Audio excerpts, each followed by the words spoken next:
One team, beasts of the East, the other second best in the West. One team looking for its first ever title, the other with 13 indoor soccer championships in its iconic past. It's a cross-country clash as the Major Arena Soccer League presents the Florida Tropics as they host the San Diego Sockers. Greetings all and welcome to the RP Funding Center. Thanks for choosing to spend a little bit of your time with us here this afternoon as the Major Arena Soccer League presents the Florida Tropics as they host the San Diego Sockers. I'm Brian Ackley along with Robbie Aristodamo. And Robbie, we've had this game circled on the calendar for quite a while. Two Titans in the MASL this year. The 12-1 Florida Tropics against the 11-3 San Diego Sockers. It's a great matchup on paper, and we expect a great matchup on the floor. No, it's fantastic to have the San Diego Sockers here. Obviously, it's a storied franchise. You've got a first-place Tropics versus second-place San Diego Sockers, so I think the fans are in for a real treat tonight. Yeah, this is really the highlight game on the schedule, remaining regular season home schedule, as we take a look at the Eastern Conference standings. Not too early to talk about the playoffs. The Tropics closing in on their first ever postseason berth. They have a 3-game lead on both the Milwaukee Wave and Utica City FC. Of course, the Tropics next weekend will be in Milwaukee after hosting Rochester here on Saturday night. They will travel to Milwaukee to take on the Wave on February 16th. So that will be a very big game for both of those clubs. Utica City, Harrisburg having a very good year, but they are on a tough Midwestern road swing this weekend. They are now 9-5, and Baltimore chasing the pack, if you will. The final playoff spot right now belonging to Harrisburg, but certainly do not count out the Baltimore Blast. They won the MASL championship the last 3 seasons prior to Milwaukee winning it last year. So lots can still happen in the East, but the Tropics sitting very nice at 12-1. Going back, Robbie, last weekend, trip to Texas, a shutout win in Dallas. You don't see that very often in the MASL. And then Saturday night with Tattoo looking on as the coach of the Mesquite Outlaws, it was a solid effort for the Tropics as they came home with a 5-3 win. No, anytime you can go 2-0 on the road in Texas, I think it's a great achievement for Clay Roberts. It shows their discipline, their maturity, and again, the defense-first mentality on the road. You don't see too many shutouts in your career, and so it's congratulations to not only the keeper, but the entire organization for skunking the Dallas Sidekicks. Very difficult to do on the road. Yeah, Brett Petracek got the win in that shutout. It was Hugo Silva who actually ended up earning MASL all Week 11 honors for goaltending, who let in a couple of late ones that really did not make a difference against Mesquite. The offense, Zach Reggett right here getting his 12th goal of the season. A very solid all-around effort for the Tropics. They will need a big effort tonight against San Diego. Back in a moment.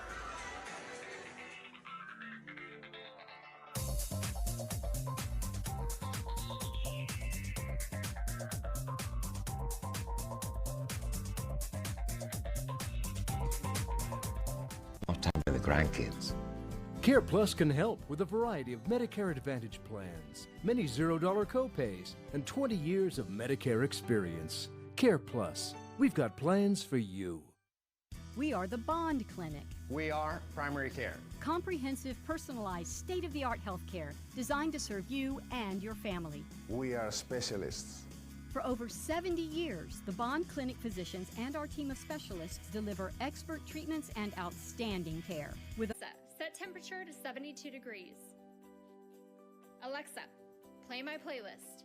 For extra convenience, you can also control your home's systems with your smartphone apps.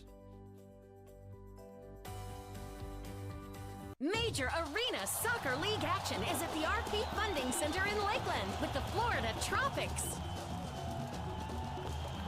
For amazing family entertainment and non-stop action that doesn't bust the budget, go to fltropics.com and click tickets.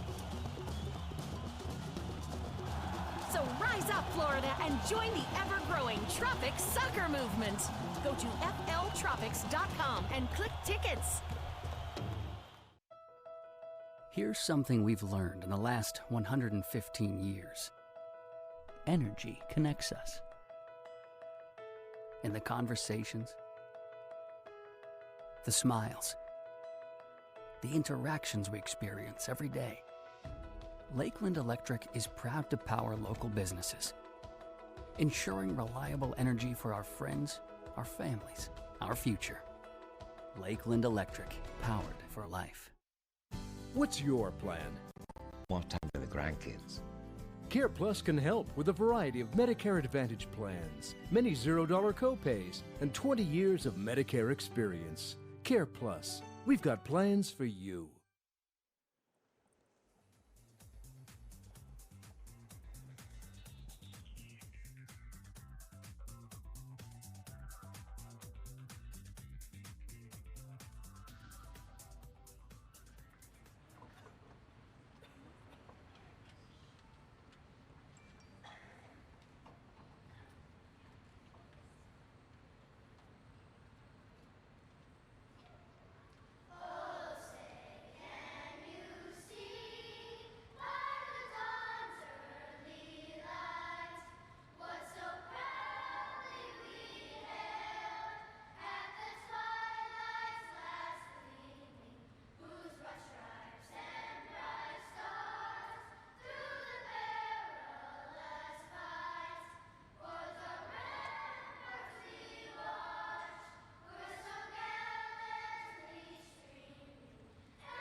Thank you. And fans, let's hear it one more time for Spessard L. Holland Elementary School. To our friends down in Bartow for sending up the best of the best at Spessard L. Holland Elementary, and also special thanks to South McKeel Melody Boys, who shared their rendition of God Bless America just prior to the anthem as well.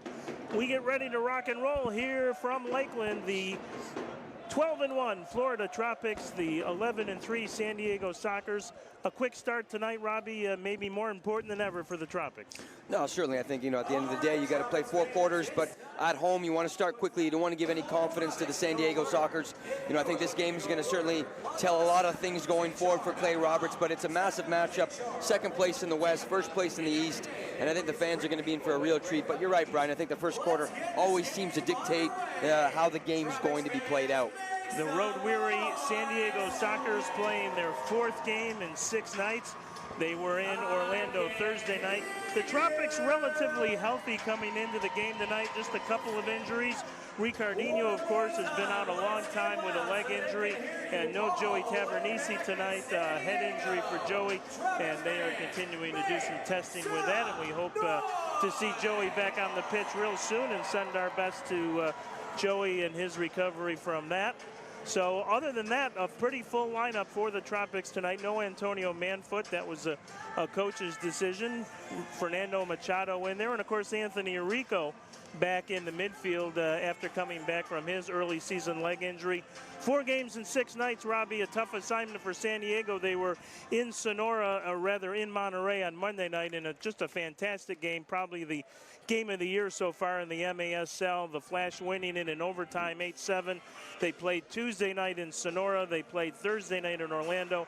They finish up here in Lakeland. So maybe a little bit of heavy legs, but the fact that they're playing one of the best teams in the league has got to give them a little adrenaline and maybe get them over that hump of being so road weary here tonight. Yeah, and I think if you're Clay Roberts, you can expect a little bit of different tactics from the Sockers. I would expect them to drop in a little bit, not press so high, kind of get their legs underneath them, because you're right, 4 games in a short amount of time, a West Coast, East Coast travel, it certainly takes its toll on the body. So I would imagine the Tropics are going to have some early possession. The Sockers are going to sit back a little bit and kind of find their legs into the second and third quarter of the game. Craig Childs will kick it off for the Sockers. He is getting hot at just the right time for the second place team in the West. Trying to get over that hump that is the Monterey Flash. Just a tremendous game Monday night down in Monterey. It's Ruggles on Childs in the corner in front. And Teixeira heads it out of harm's way. Here's Ricardo Carvalho picking it up. Well, and Brian, right now we'll get a real glimpse of how the San Diego Sockers are going to defend right away. They're dropping back to their half, just like we talked about.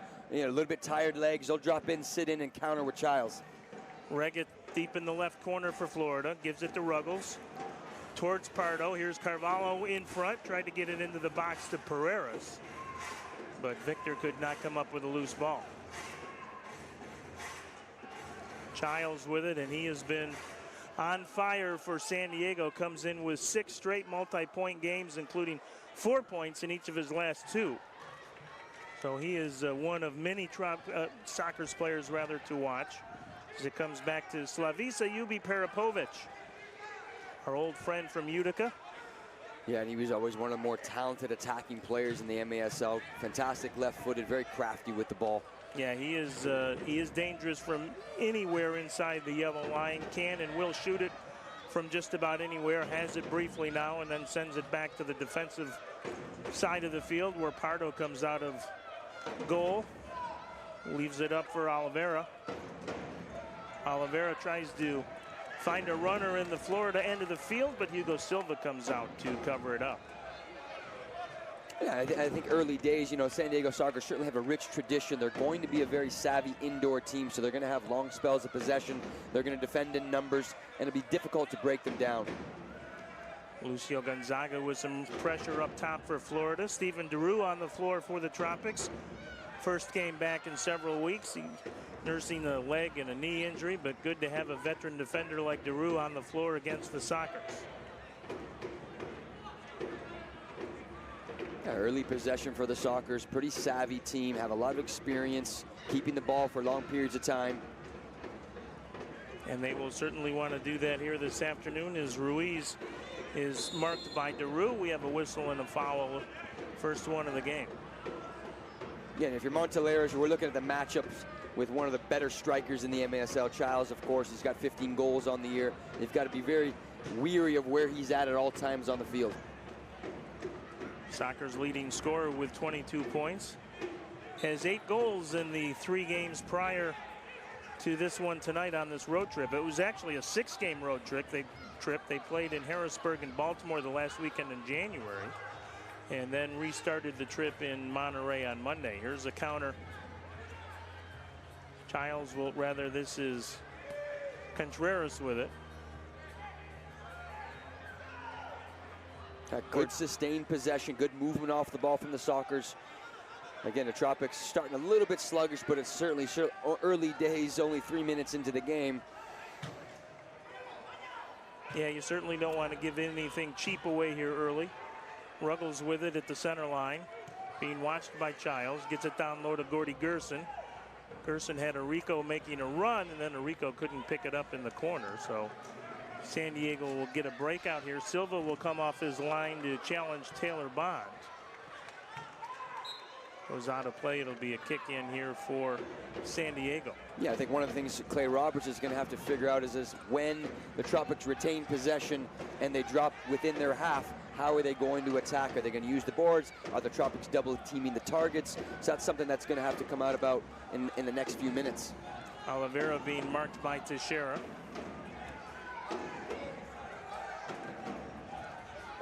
This is Cerda with it at the yellow line. Nice little nutmeg shot, and that goes over the crossbar and out of play as Brandon Escoto had a good scoring chance from the right side of the box. Well, it's a fantastic little dummy play from Oliveira, and it should have been probably at least an attempt on goal. But you really like what you're seeing right now from the Sockers. Composed, good movement off the ball. Choppers are starting a little bit slow. And tactically right now, the San Diego Sockers are just sitting in, absorbing the pressure, and looking to counter. And if they can't counter, they've got a lot of savvy and good veteran players where they can keep the ball. That was a very dangerous chance for Escoto and a very veteran play. Escoto also heating up at the right time for San Diego. They win just about everywhere. They had a 19-game win streak on the road, believe it or not, before they fell in Baltimore earlier Well, there's a lot of talk, Brian, within the league. You know, obviously, what side's stronger, East Coast, West Coast? Traditionally, you've got the Wave. Wow, we have an opportunity right here. Yeah, here's Farber with a shot. Silva with a save as Eduardo Velez was cruising in front looking for the rebound. Long outlet down to Pereiras, but intercepted by Aguirre. Yeah, right now I think the East probably a lot more depth in terms of talent in the top of the teams. But certainly Monterey and San Diego every bit almost an equal in the West, and certainly favorites, co-favorites to make it to the conference finals and maybe the Ron Newman Cup championship round. I think right now it's about getting some line changes, figuring out a way to kind of break down the Sockers' counter-attacking defense, just sitting in their own half, absorbing pressure. You know, for me, when teams sit in, I always like to try to find the target as early as possible and make runs off the target with your midfielders. Good defensive work there by Aguirre. Nice board pass ahead of the field. This is Velez trying to return the favor to Cesar Cerda. Cerda couldn't corral it, and Drew Ruggles will at his own yellow line. Drew gonna head off on a line change here. Matt Clare tried to find Guillerme down left side of the box, intercepted by the San Diego defense. Christian Gutierrez. Yeah, I think for me, if you're Clay Roberts, you're asking Matt Clare, let's sustain a little bit more possession. Let's make the Sockers defend for longer periods of time. Here's Bond with a shot, save, and a nice clear on the rebound by Fernando Machado, who is on for the first time here for the Tropics this afternoon. Again, kind of a rookie mistake from Gordy Gerson, pressing when his line mates, his teammates aren't ready to press with him. Long distance away from the keeper. Really not going to bother a savvy keeper that's good with his feet if you're pressing from long distances. Trying to set up Childs in front. That's blocked out of play by Arico, so it'll be a kick in here for the Tropics. There's that last shot by Bond, and good play by Machado, as we said, back post to collect the loose ball and get it out of harm's way. A lot of confidence shown by Clay Roberts and giving Fernando Machado a start here in this big game this afternoon.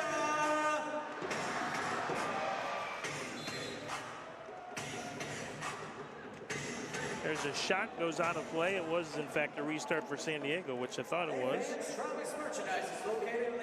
Machado has appeared in just 3 games so far this season for the Tropics. Hugo Silva in goal. He is the reigning MASL goalkeeper of the week, if you will. He was an all-MASL team selection for week 11. With his fine performance down in Mesquite, he faced 28 shots in that 5-3 win. As we said, gave up a couple of goals in the dying minutes to make the stats maybe not look quite as good as they might otherwise have been, but Mesquite busy. They had 28 shots on Silva in goal. Ironically, it was Brett Prechacek the night before who got a shutout as Carvalho makes a steal. Reggett with a long try, didn't have much on that one.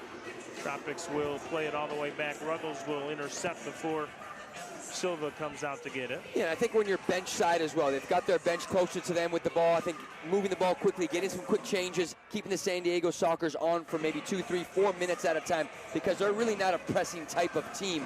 So I think you've got to punish teams that sit in and drop back. Carvalho off the boards, but nobody making a run there for Florida. Box was full of players, but only in powder blue and white of the Sockers. You know, again, we have back in the Blast days, we would have a lot of teams that would sit in on us and hope to try to counter. So we would try to punish them by keeping possession for long periods of time. And when they were able to win it, they were just too exhausted to attack. So it's a good tactic to use if you're a Tropics player. Of course, you have some San Diego pedigree as well. Your first 2 seasons in the league with San Diego, as Claire almost makes an intercept at the yellow line. Ortega comes away with it. Or rather, that was Ruiz. Now Claire trying to create a 2-on-1, but can't do it, and he'll head to the bench as Boris Pardo comes off. He's the reigning MASL goaltender of the year. Lost just 1 game last season, 22-1 for the Sockers, but again could not get past Monterey in the Western Conference finals. In fact, San Diego with 13 indoor titles in their franchise history, which dates back to the 1970s, but been a while since they've drunk from the championship fountain. 2012-2013 season, the last time they had a title, that was in the old PASL. Yeah, I think it'll mean a lot more if they can get a title in the MASL. Obviously, the level is going to be much higher with the Blast and the Wave of Monterey. You've now got the Florida Tropics really stepping it up. So this is going to be something that, if the Sockers can win a championship, going to mean a lot more for sure. A lot more difficult as well, Brian. Steven DeRue, some good defensive work on Ubi Parapovic in the right corner there. Comes back out to Contreras, being watched by Mijatovic, who is normally a defender for the Tropics, but has played target forward the last couple of games, got that good size up front. Here's an intercept by Bond. Shot goes well wide. Parapovic gonna track it down in the corner. Slavisa will head to the bench on a line change. The Tropics look a little bit flustered early days in the first quarter. Not a lot of possession. Credit to San Diego Soccer, moving the ball, getting quick line changes. All technical players in the ball. Here's Gerson with a steal. He's 1 against 3 right now. And a nice defensive takeaway by Escoto. Reggett comes on, and there's a blue card coming up for Steven DeRue, and San Diego will go on the power play. Yeah, that looked a little bit soft for me. I think looked to be for a bit of a dive from our angle. Soft call for me from the referees, and let's get a replay.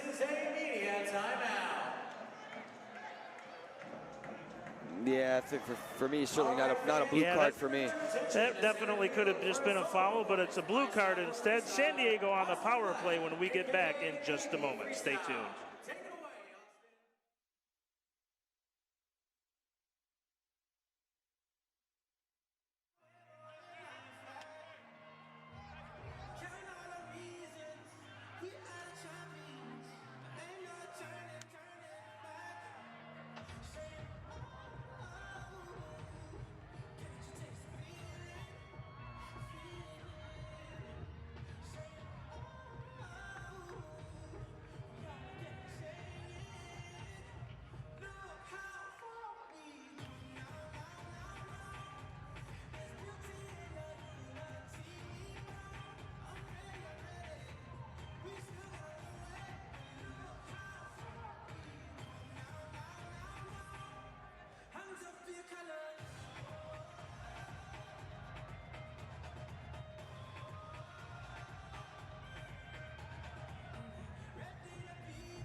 Power play time for the Sockers and penalty kill time for the Tropics. Florida has the best penalty kill unit in the MASL. They are killing penalties at an 81% clip so far this year, and a little bit surprising, San Diego not great on the power play, at least so far this year, converting it just 27%. So we'll see how it plays out here.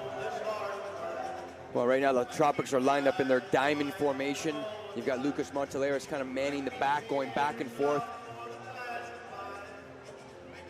Anthony Arrico, top of the diamond. He's got to do a lot of the work back and forth. Oliveri with it, being watched by Arrico.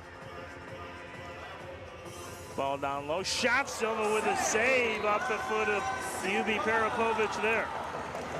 Hugo Silva leading the MASL in goals against coming in.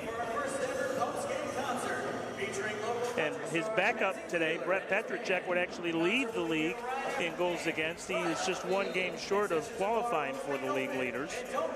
Here's Oliveira with a shot that's blocked. Might have been by his own man, Velez. Oliveira will take it back at the yellow line. Left side to Escoto. Still 70 seconds to go in the man advantage. Here's Childs. Gets it down low to Peripovic in front.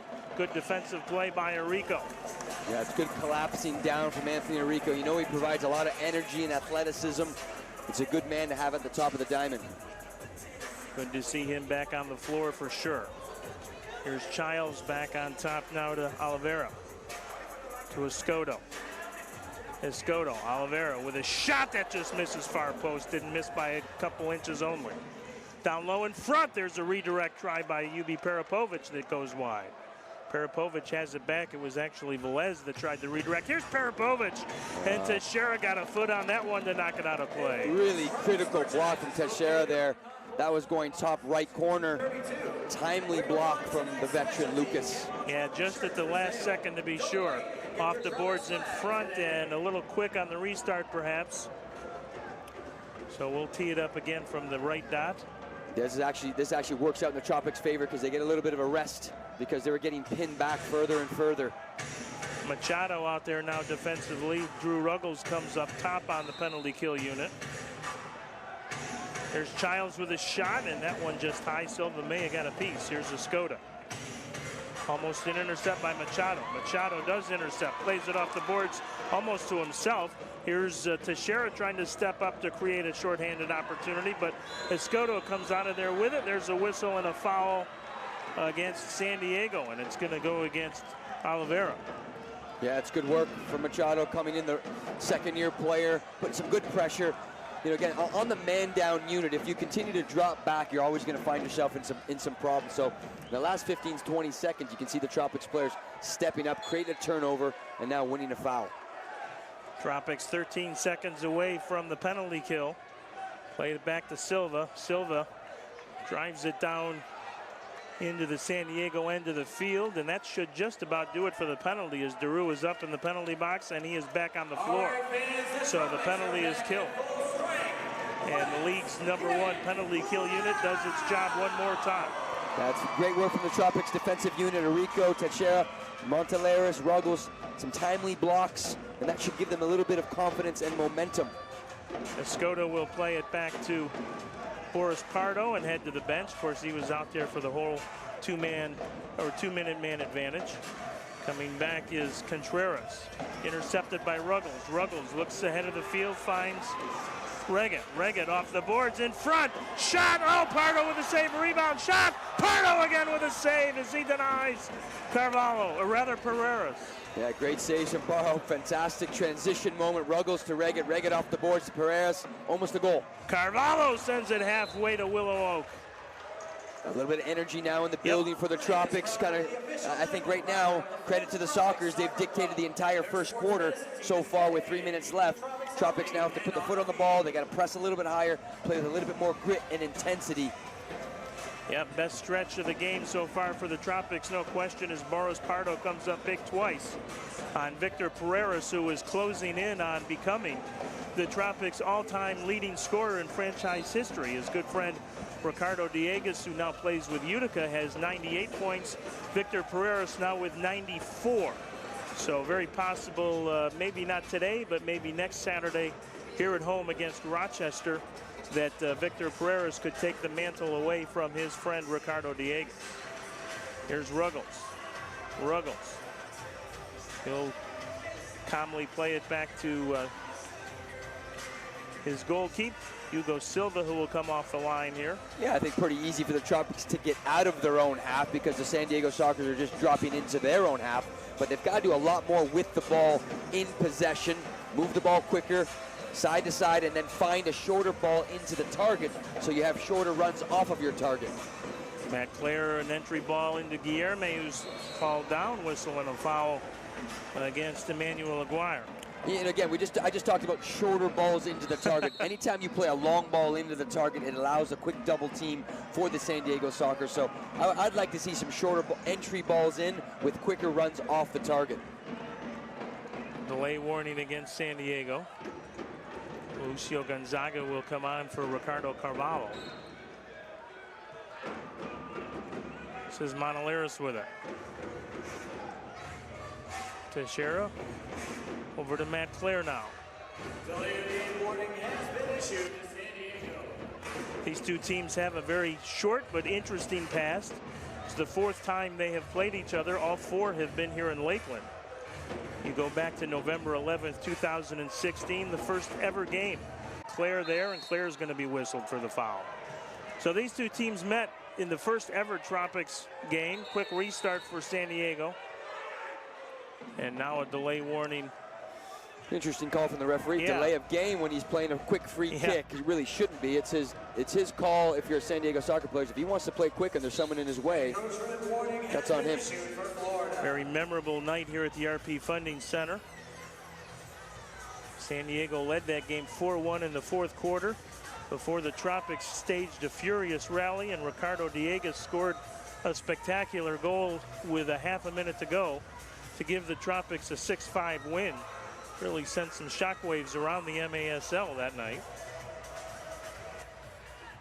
San Diego visited here in Lakeland then the next season for back-to-back weekend games, two very good games. 4-2 win for San Diego on Friday, and then another very memorable matchup 2 nights later when San Diego took a 5-4 win. That was the game Tropics fans may remember that Anthony Arico scored a shorthanded goal with 1:17 to go to tie it at 4 before Brandon Escoto got the power play winner with 35 seconds left in the game. Here's Mijatovic with it.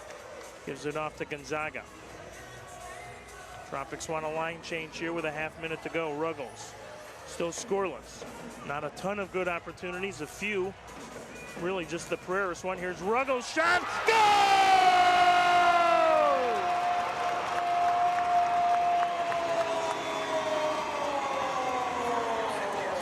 Hey, it only takes one, and Drew Ruggles has his 8th of the season, and the Tropics lead at 1-0. Wow, just talking about it earlier, Brian. A shorter ball into the target with a good run off the target. Ruggles plays it into Reagan off the boards.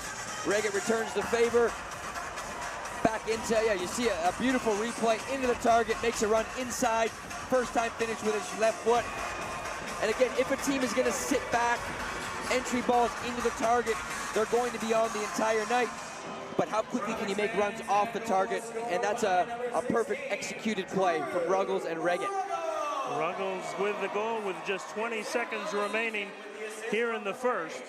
His 8th of the season as he continues his inspired play. Took him maybe 4, 5, maybe 6 games to really settle in here with the Tropics. But boy, he has been absolutely one of their best players from that point forward, both offensively and defensively. And there's the horn to end the first quarter, and the Tropics, not a lot of chances, as we said, but they only needed the one by Drew Ruggles as he got a half a step on Leonardo de Oliveira to make it a 1-0 game. Presented by Bond Clinic, this is Florida Tropics and Major Arena Soccer League action on Great 38. Stay tuned.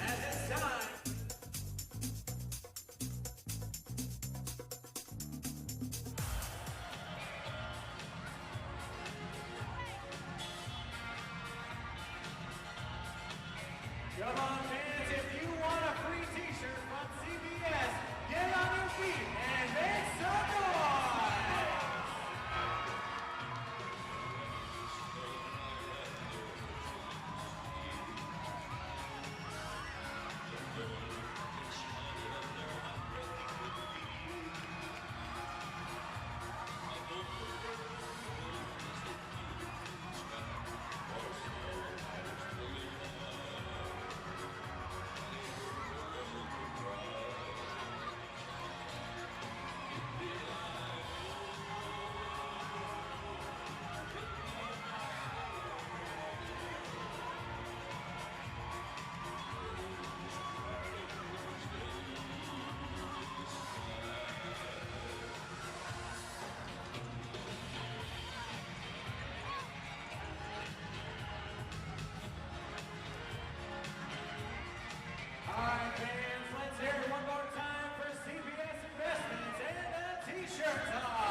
Investment Advisors are your partner for your financial future. They have the expertise and background to help you manage investments, your retirement, or trust. Log on to cballiance.com or call them at 863-688-1725.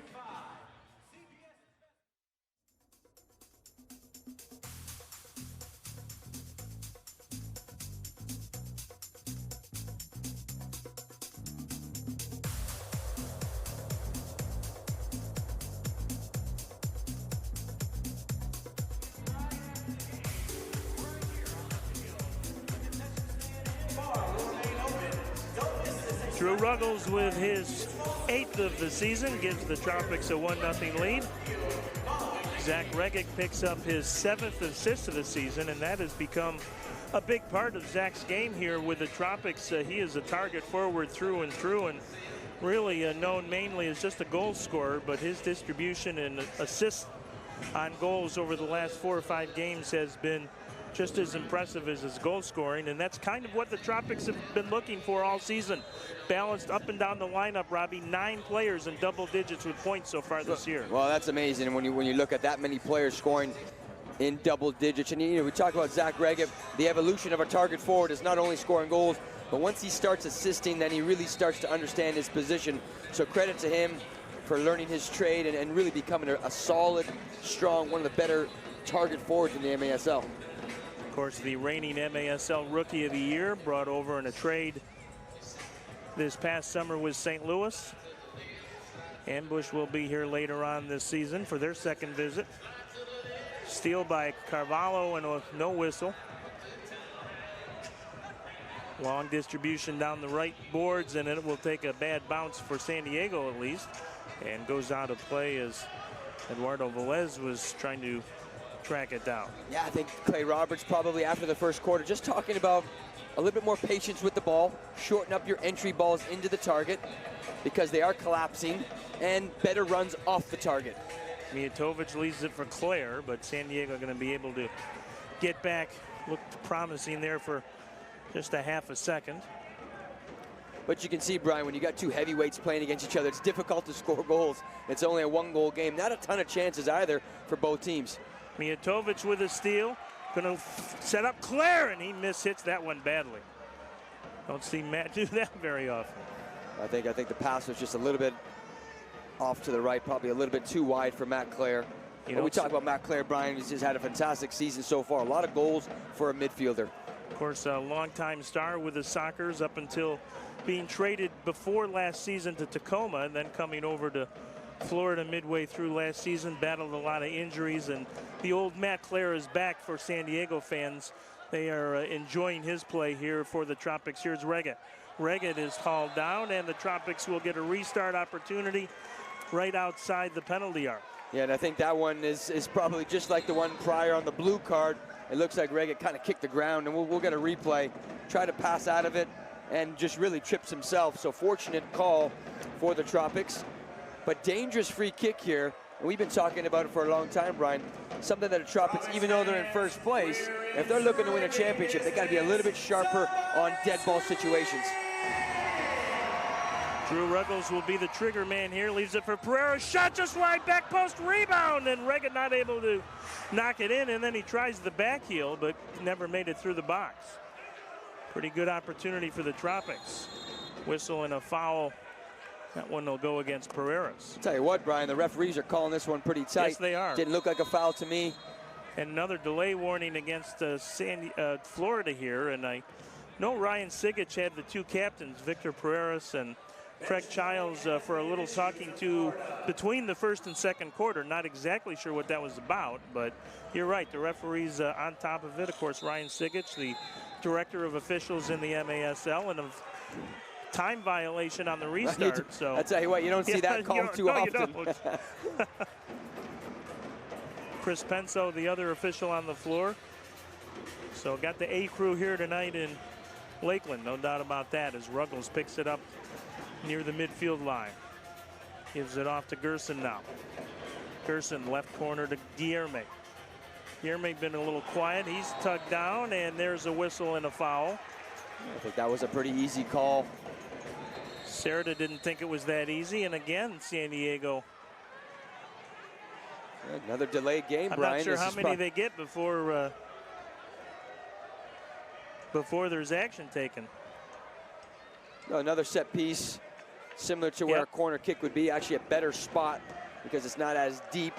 Got a couple of shooters here. Obviously, you've got a left footer in Guy. And Ruggles. Yeah, you got two left footers lurking with the Rico back post. Cesar Cerda was the man called for the foul. And now we've got the yellow card coming out, and that will send one of the San Diego players to the box as Ryan Sicketts has had enough. And this will actually be Brandon Escoto, who says, wasn't me, boss. But Escoto will head to the penalty box for a 5-minute rest, drawing the yellow card. Well, that takes a little bit of a hit because, you know, up to this point, he's been pretty sharp, good possession player, pretty crafty on the ball. But nonetheless, it's a good opportunity for the Tropics on a dead ball situation. I'd like to see the ball go. But obviously, we can't confirm that. But he landed very awkwardly on his shoulder, and he came off holding it. Shot from the yellow line didn't miss much by Ortega, and then it's sent out of play. No, that's actually a great shot from Ortega, just hitting the crossbar. A lot like Drew Ruggles, a very, very good defender, but has that offensive flair as well, and never afraid to join the fray. Took that shot from about 50 feet out. Carvalho on the intercept here. San Diego will quickly drop 5 behind the ball now. Montoleris at the center line. Yeah, goals will be hard to come by here this afternoon, no question. This will not be or an Orlando Seawolves 16-3 kind of win. Well, especially when you have a disciplined team just sitting in their own half. Obviously, a lot of veteran players. Again, a very interesting call from the referees. Frustrating if you're Clay Roberts because these aren't typical indoor fouls that you typically see. Mijatovic was whistled there. Got a little too physical, apparently, as Ortega is chased by Carvalho. Montoleris steps in, and Montoleris going to be called for the trip, and a blue card is out. So San Diego will go on its second power play. And, yeah, Montoleris, I think that one was probably deserved as he just kind of stuck a leg in there as I think it was, and we'll see who it is that's down, but Montoleris will nonetheless draw the second penalty of the game. Well, you know, obviously very much in the corner, difficult from our view here. Yeah, we were blocked by the boards to see the play directly, but Montoleris just kind of stuck a leg in there. And that's one of the things that Montoleris, as he continues to grow as a player, it's about when to make that challenge, when to drop in and just absorb the pressure, when to be smart. And I think he probably would want that one back. Yeah, I think you're absolutely right. He could have dropped back, and as you aptly described it, Robbie, absorbed the pressure and kept the play outside towards the boards, and probably would have not resulted in much of anything as Ortega is up. Going to limp a little to the San Diego bench, but think he's going to be okay. And happy to report that Craig Childs is back on the floor, so whatever ailed Craig there briefly is okay. Well, typically, Brian, when you have a power play, even if you are injured, usually your leading goal scorers are going to find their way back on the field. You because suddenly feel a lot better, you get a lot better. You? It's a 5-on-4. It's an opportunity to get some goals. Right. But the San Diego Sharks have a lot of technical players, so their power play 4, difficult to dispossess. They have a lot of good ball movement. They like to get it down low. And I think it's going to be a difficult penalty kill, this one here. This is the second one. You've got to figure out a way to put some pressure on the top players. In this case, it's going to be Childs.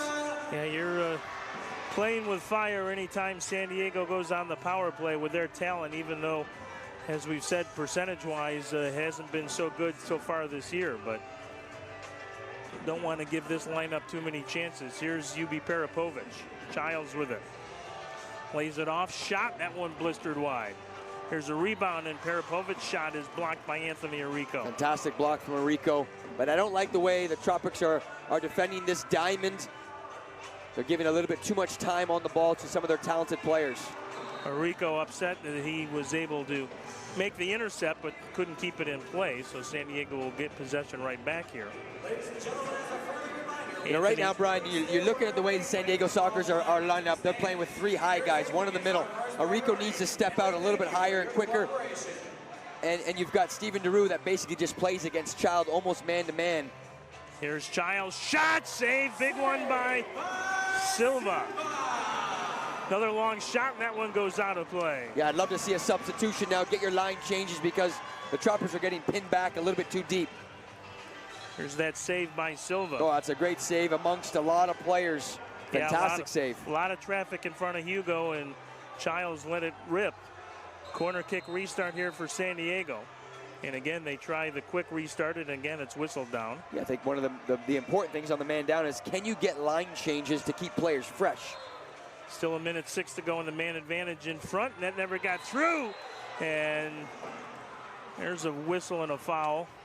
Teixeira was tangled up there with Taylor Bond, I believe. Well, I'm actually surprised that's not a blue card because that was going to lead to a counterattack. Yeah, that was, I think the reason it probably wasn't, it was completely inadvertent. They just got their legs tangled, and Taylor Bond took almost the worst of the collision, although Lucas Teixeira, who's had a kind of a bad knee most of the season, I'm sure that doesn't feel good for Lucas either. Situation like this, you're a man down, you're trying to kill some time, you got to dump it into your target. Oh, bad giveaway by Arico there. Unfortunate. Here's Bond with a shot. That one just goes wide of the far post. Picked up over there by Ruiz now. Back on the near side to Oliveria. Well, now you've got Zach Reggett defending on the man down. That's probably someone you don't really want defending there. You usually bring a target in to try to dump it in and waste time. And now he's got to do the dirty work. Ooh, long shot just goes wide as Bond was lurking far post. Here's Oliveria again. Back on top to Childs. Yeah, I don't remember seeing Zach on the penalty kill unit this year. This may be a first. Here's a long shot. Ruggles steps in front of that one off the foot of Oliveria. 20 seconds to go in the man advantage as Pardo comes off of the line. Now this would be a massive kill for the Tropics, 2 for 2, hopefully. And they're doing a pretty good job right now, keeping everything kind of to the outsides, towards the boards. Here's Reggett picking up the loose ball. Tries to clear the zone, can't really do it. 1 second and the penalty is over, so the Tropics have killed their second straight. Here's a chance, though, as Bond looks far post, but Ruiz was not able to sneak in there for the redirect. So again, the Tropics with a penalty kill. There's a chance for Oliveira as he takes down Monolaris, and they will call the foul. So yeah, another opportunity for the Tropics perhaps to build some momentum. We saw them build that momentum after the penalty kill in the first quarter. Let's see if they can do it here. Well, one of the things when you have multiple penalties, man downs, it does wear on players' legs. I mean, you look at, you have Teixeira, you've got Arico playing the full almost 2 minutes on the penalty kill, and that can kill someone's legs for an entire quarter. So they've got to be a little bit more disciplined defensively. Victor Pereira's with it. Looks for a little space at the yellow line. Left it off for Machado and back to Monolaris. Now over to the veteran Lucio Gonzaga. Monolaris. Tropics looking to make an entry here. Machado tried and was turned away by Velez. So Silva will reset the offense as the Tropics get Drew Ruggles back onto the floor. Gonzaga leaves it off for Ruggles. Over to Pereiras.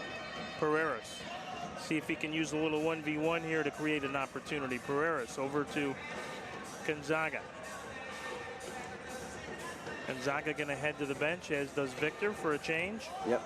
I like these line changes because it keeps players fresh as the Sockers are just sitting in. Here's Guilherme with it deep in the corner. Guilherme.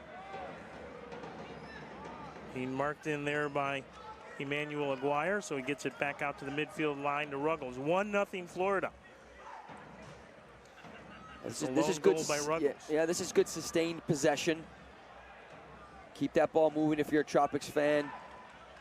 Claire at the yellow line to Guilherme. Guilherme was looking back post to Gerson. DeRue steps up but can't win the challenge. This is Ruiz with it. Ruiz. Long ball middle of the field. Look out here. Dangerous moment as Silva comes off his line in front. This is Velez being watched by DeRue in a pair of 16s. On the right side to Ruiz now. Ruiz being challenged by Gerson and Claire.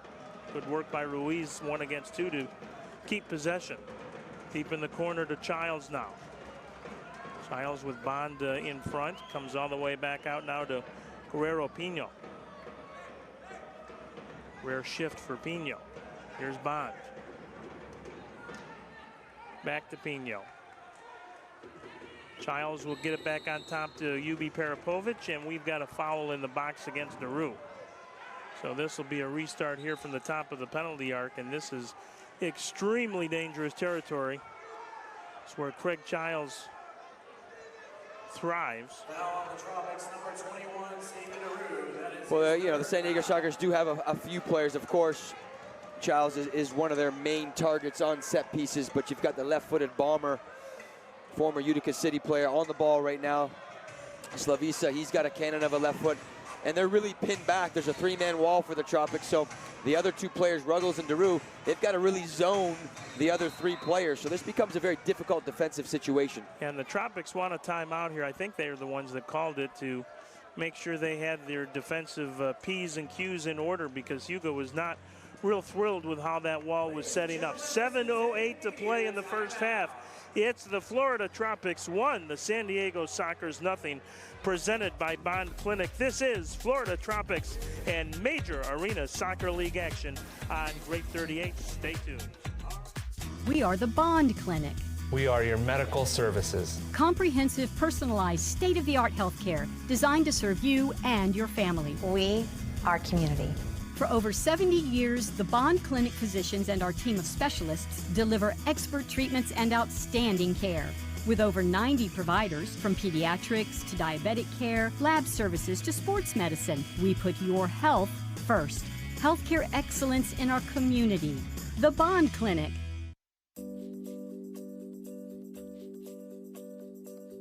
Your Syntec smart home works with devices like the Amazon Echo Dot. Alexa, turn on all lights. Many of your home's features can be controlled by giving simple voice commands. Alexa, set temperature to 72 degrees. Alexa, play my playlist.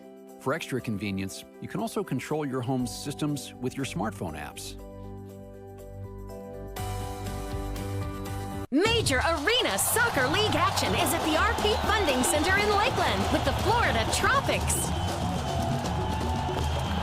For amazing family entertainment and non-stop action that doesn't bust the budget, go to fltropics.com and click tickets. So rise up, Florida, and join the ever-growing Tropics soccer movement.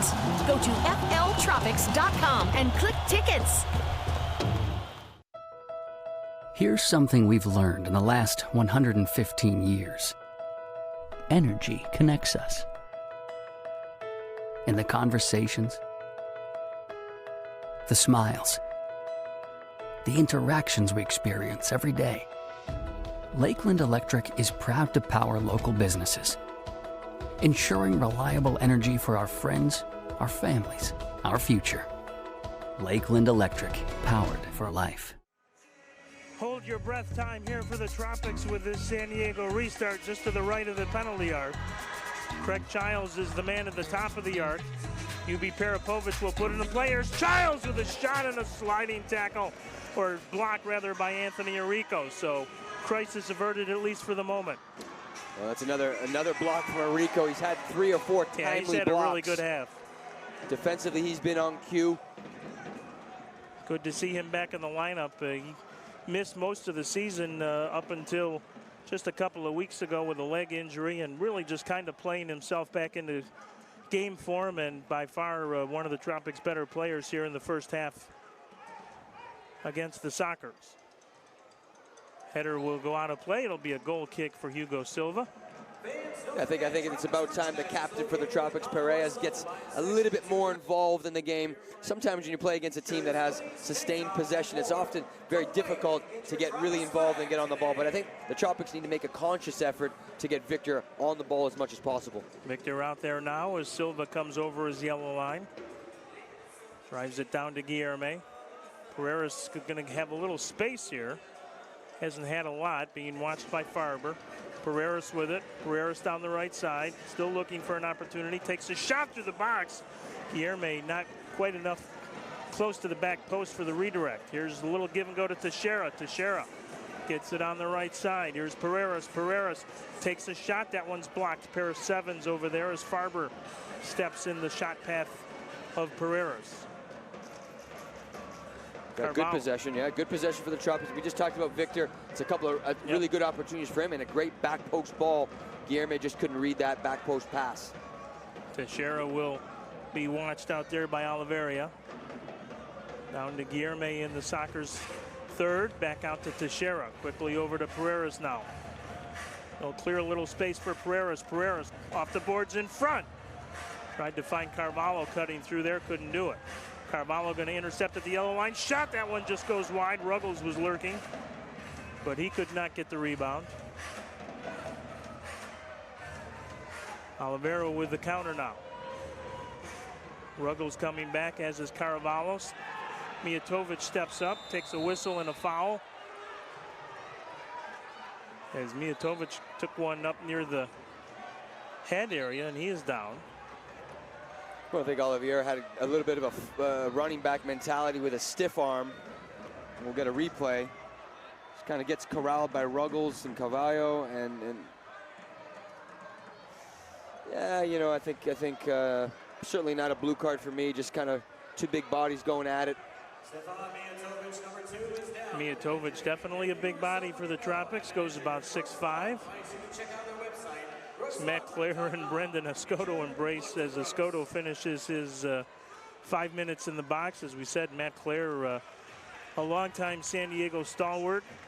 Last 3 years with San Diego, had 56 goals in 58 games, was absolutely part of the Sockers legacy there. But as we mentioned, it's been a while now since the Sockers have been able to get off number 13, and they will have to get by Monterey one more time this year if they are to make it to the MASL finals. They did beat Monterey in Monterey last season, so they certainly know how to do it. And of course, that overtime game Monday could have gone either way as well. That was just two heavyweights slugging it out in the middle of a small ring. Here's a chance in front and a goal. Taylor Bond on the shot underneath the crossbar. Yeah, I think a defensive miscue from Ruggles, trying to come around on the boards where you never get beat on board side, so you've got to force players back. He gambles. It's actually an easy tap-in goal, but I think a defensive miscue from Ruggles, trying to gamble around on the wrong side. Nice setup by Hiram Ruiz as we take a look one more time at the tying goal. Actually, it may have been Velez on the pass. Yeah, Velez, veteran of the indoor game. He's been around a long time. He's had a nice indoor career. Back in the day, we talk about championships. You know, certainly when you talk about Blast, the Wave, the Sockers are always in the conversation. Monterey, of course. And now you've got, of course, the Tropics that are starting to get some mentions as well. And so you do have some powerhouses in the MASL. But you got the GM of the San Diego Sockers, Sean Bowers, I used to play with. A fantastic player, and I'm sure he's watching the game now, rooting on his Sockers, but he's the one that's kind of pulling the strings and figuring out the roster. But he was a great player, not only indoor, but also played in the MLS. And he's had a great career, and he's really enjoying himself as the Sockers GM. He used to call games in the old NPSL for the Buffalo Blizzard, so I had a chance to see Sean Bowers play a number of games for the Detroit Rockers. Always one of the better players in the league, a good guy, and obviously enjoying his time with the Sockers. Just got to figure out how to get over that Monterey hump. Well, Monterey's a very difficult team to play because they're not such a traditional. Certainly on the road, but they're not really a traditional indoor team. There's so much movement.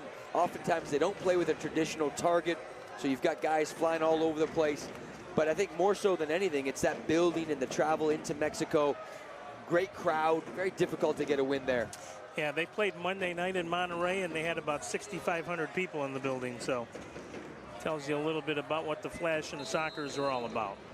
Had another terrific game Thursday night out in Kansas City, between Kansas City and the Harrisburg Heat, one of the surprise teams in the MASL team league this year. Maybe not a huge surprise.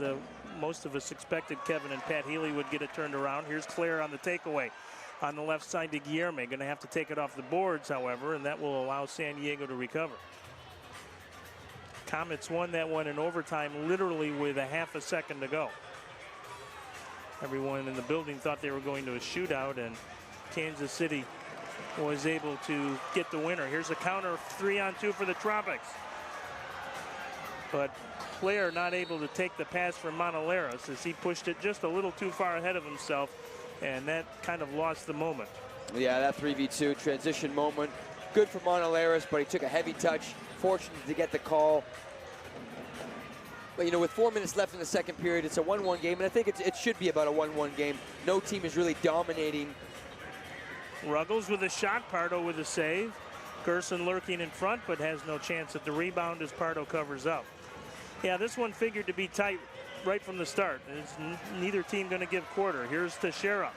Long ball to Reagan, and again, a little too high, and Zach unable to corral it, and that allows, again, San Diego to recover as Teixeira steps up, battles there against Velez. Yeah. And Teixeira pushed down, and the foul will go against San Diego. That's good work from Teixeira. I just think the sharpness with the entry balls into the targets are just off tonight right now. I mean, it's still early days, but and again, part of it is just being composed because the Sockers are sitting back, finding the right time to play it into the target with the right weighted ball. Guillerme can't control it in the corner. Arico comes in to try and help out. Anthony with it. Anthony with a hip check, and there's a foul, and Anthony's going to go to the box.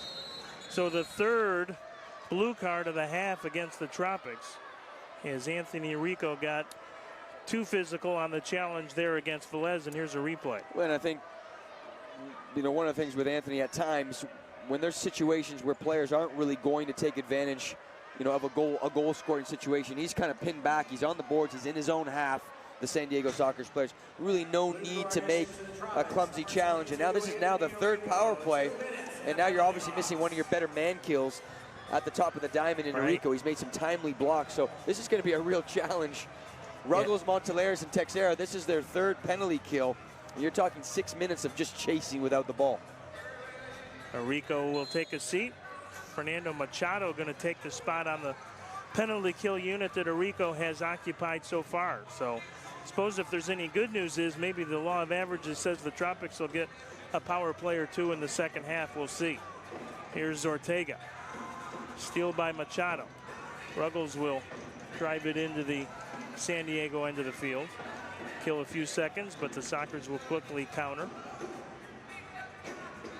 This sets up nicely because the San Diego Sockers are just playing with a front three, and the Tropics are playing with a diamond, so it's really kind of like for like, man-to-man in a sense. Machado on top. Yubi Peripovich with it. Locked in there by Ruggles, so Ortega. Where's Pee-wee on the back of his jersey? That's his popular nickname.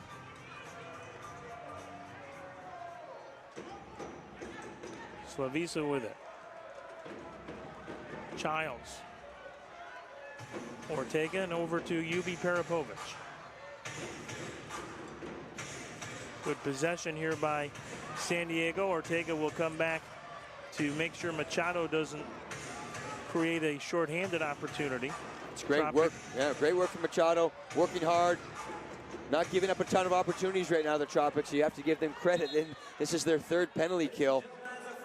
Yeah, and you make a great point when you're out there 6 minutes of a half of indoor soccer just chasing the ball. That's a lot of energy exerted. Yeah. And San Diego is the team that you would think certainly would have the heavy legs in the second half here, playing their fourth game in 6 days. Yeah. And really, three of your main defensive players in a regular line change are getting caught on now for 6 minutes with their third man down. So it will catch up to you as the game goes on.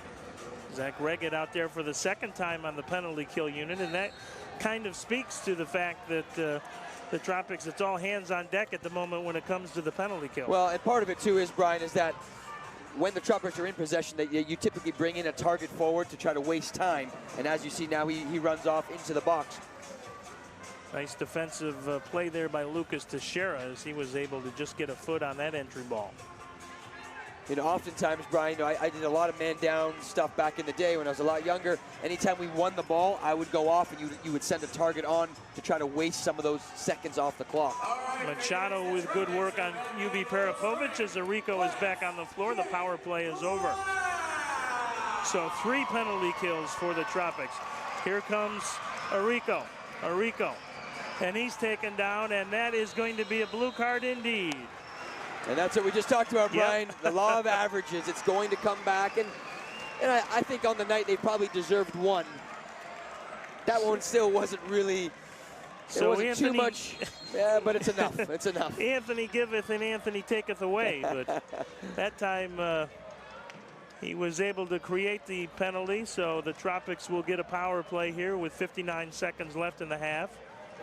Tropics very good on the power play, as we said. They come in at a 50% clip. San Diego on the penalty kill. Yeah, well, this is a big one, Brian. 50% as well. Yeah. So the credit to the Tropics, they've killed now 3. I think the San Diego Sockers are going to be a little bit disappointing because they didn't create a ton of chances on the man-up situation. But as you know, Brian, there's a lot of heavy hitters for the Tropics. Pereira's lurking down low. Gonzaga can really smack a ball. Carvalho, of course, very crafty in those wide areas. So a true 50-50 moment here as Pereira tees it up and he misses far post. Whistle and a foul against San Diego. So this will be a good restart moment here for Florida. Yeah, anytime you can get a restart on a man-up situation, this becomes very difficult for the Sockers to defend.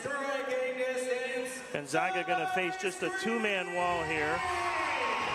Goes across. Here's a shot by Claire, never got through. That's a great block.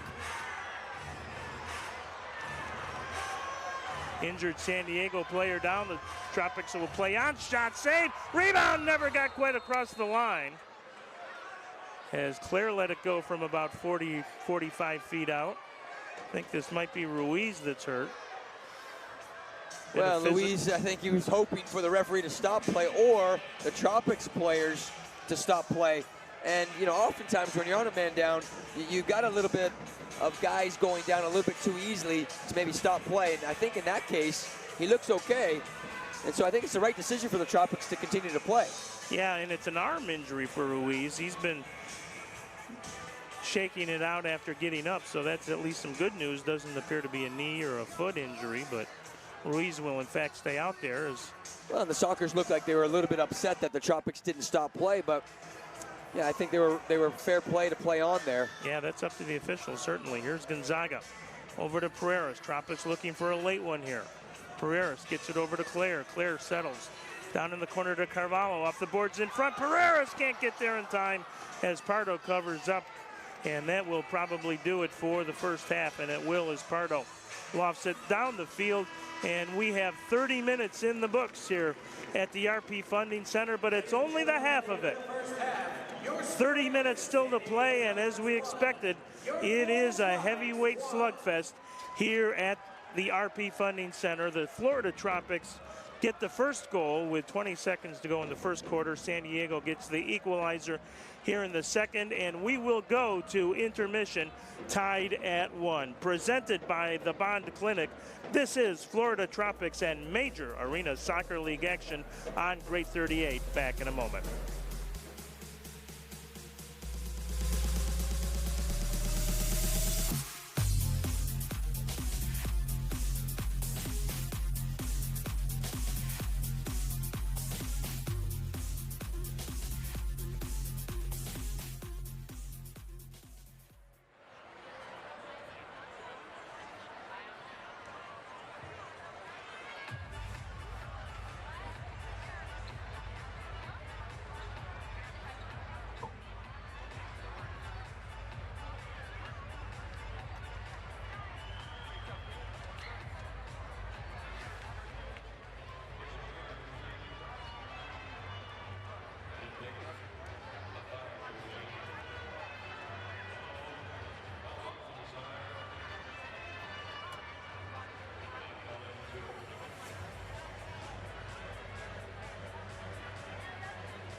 Check 1, 2.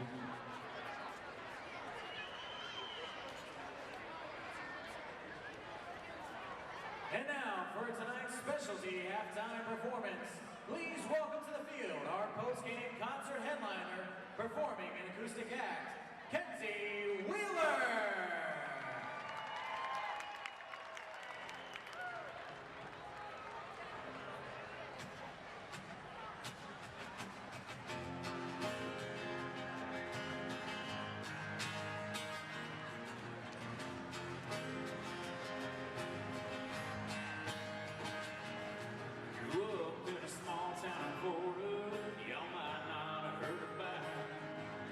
Sweet tea, mustard green, drank the jeans, and we drank that both CV's alive. We all drank just a little too much, stay out all night long. But we click to our guns and know how to have fun, and sure know how to get down. On Friday.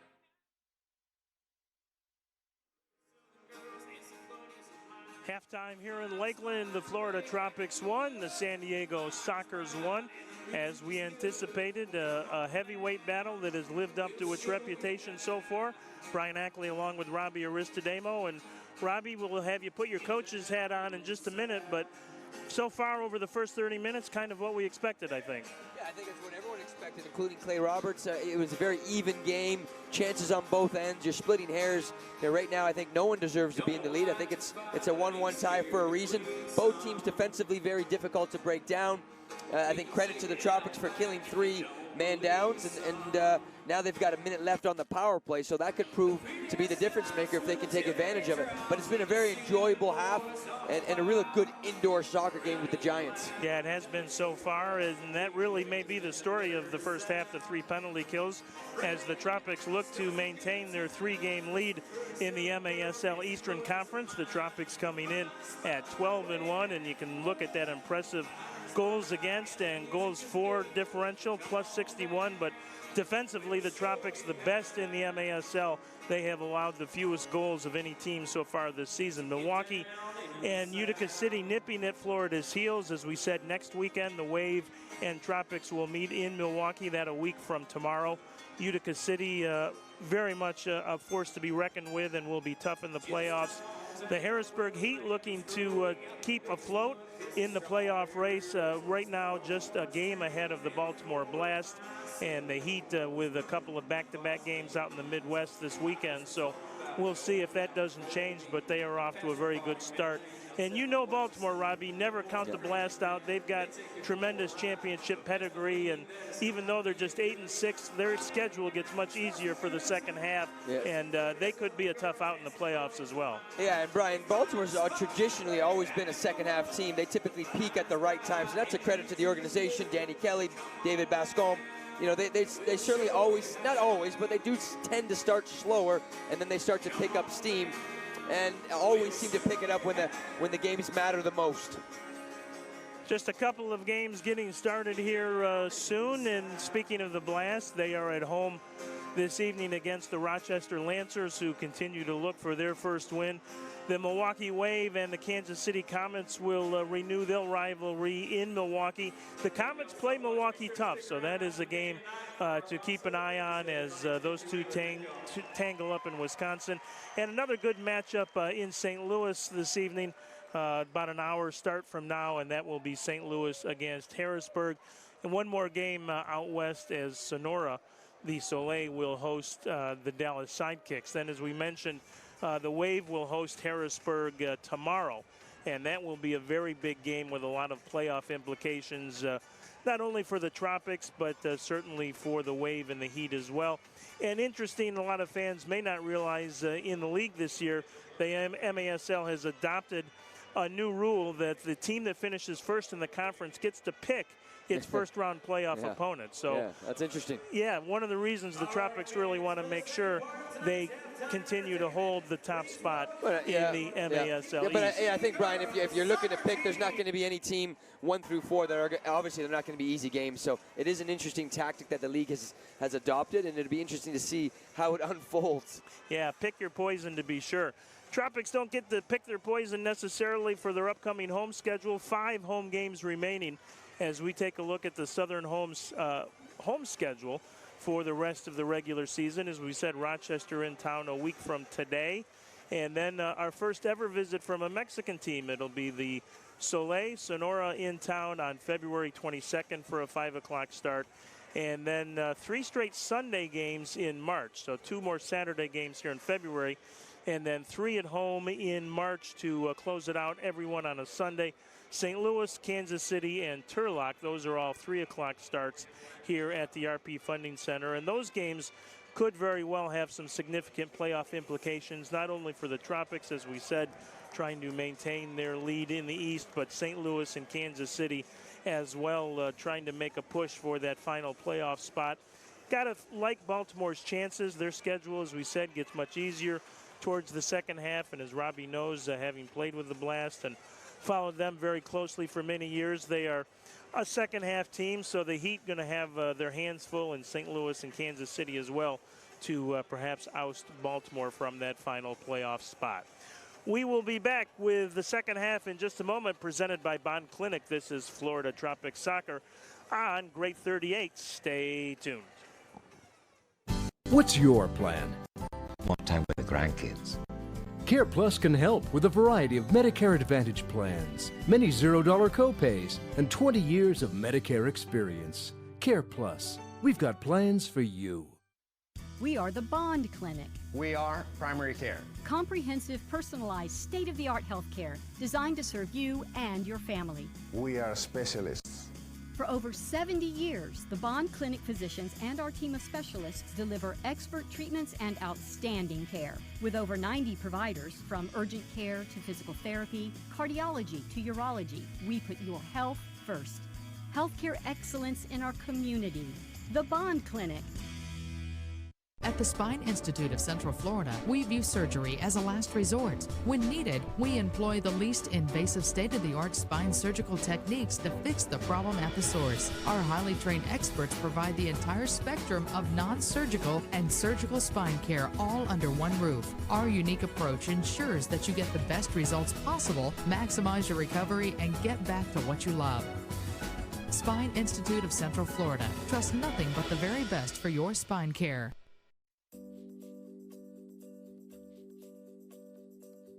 Your Syntec smart home works with devices like the Amazon Echo Dot.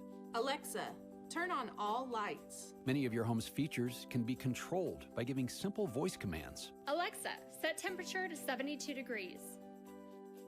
Alexa, play my playlist. For extra convenience, you can also control your home's systems with your smartphone apps. Major Arena Soccer League action is at the RP Funding Center in Lakeland with the Florida Tropics. For amazing family entertainment and non-stop action that doesn't bust the budget, go to FLTropics.com and click tickets. So rise up, Florida, and join the ever-growing Tropics soccer movement. Go to FLTropics.com and click tickets. Here's something we've learned in the last 115 years. Energy connects us. In the conversations, the smiles, the interactions we experience every day. Lakeland Electric is proud to power local businesses, ensuring reliable energy for our friends, our families, our future. Lakeland Electric, powered for life. What's your plan? More time with the grandkids.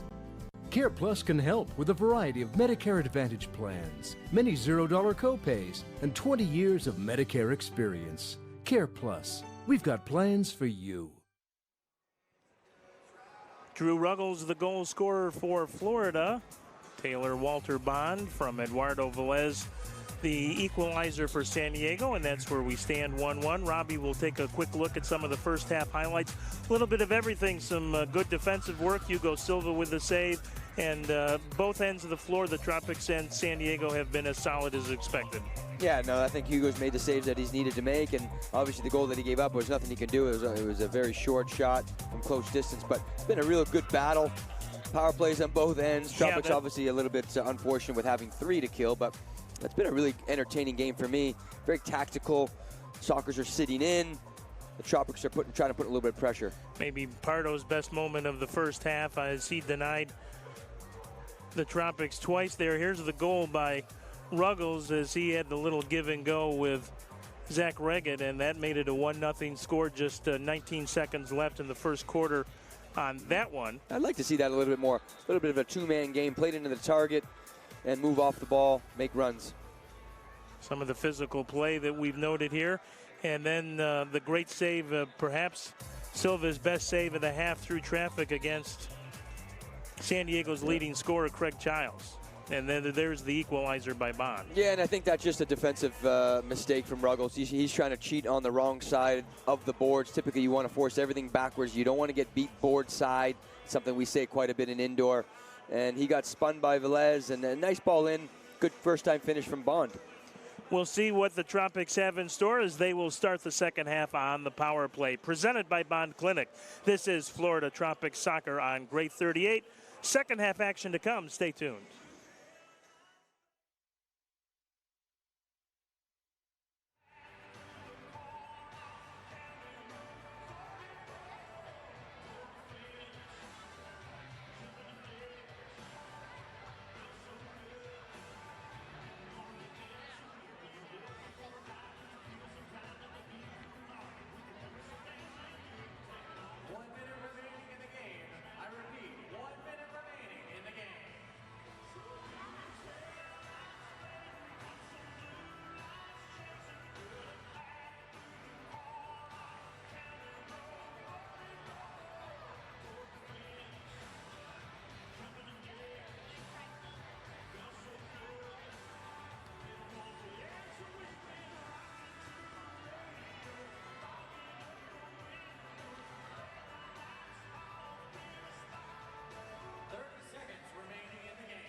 Some last second words of advice from Clay Roberts and the Tropics as they huddle up to get ready for this third quarter. They will have a power play for just under a minute. Their first of the game. Of course, they killed 3 power plays of San Diego's in the first half. And power play marker here for the Tropics would set a very nice tone and lay a very nice foundation for the final 30 minutes. They'll send out Ricardo Carvalho, Drew Ruggles, Lucas Monaleras, Victor Pereras, and Lucas Teixeira to start the half on the power play unit here. Well, and obviously they've got 3 defenders right now on the power play because they're not starting with the ball. The Sockers will have the ball. That's why you're seeing Monteleras and Teixeira on the man down. Typically, you're not going to see 3 defenders on your man up situation, but I think if they're hoping to win it back quickly, then they'll make a couple of changes. They'll get a few of their more offensive-minded players like a Gonzaga, possibly a Reggett, on the field. Of course, as good as Ruggles has been offensively over the last month or so, he has become a forward, if you will, on the power play unit, even though, of course, his defense is his primary position. Driven into the Florida end of the field. Teixeira going to be roughed up a little bit. No whistle. Here comes the Tropics. It's Pereiras.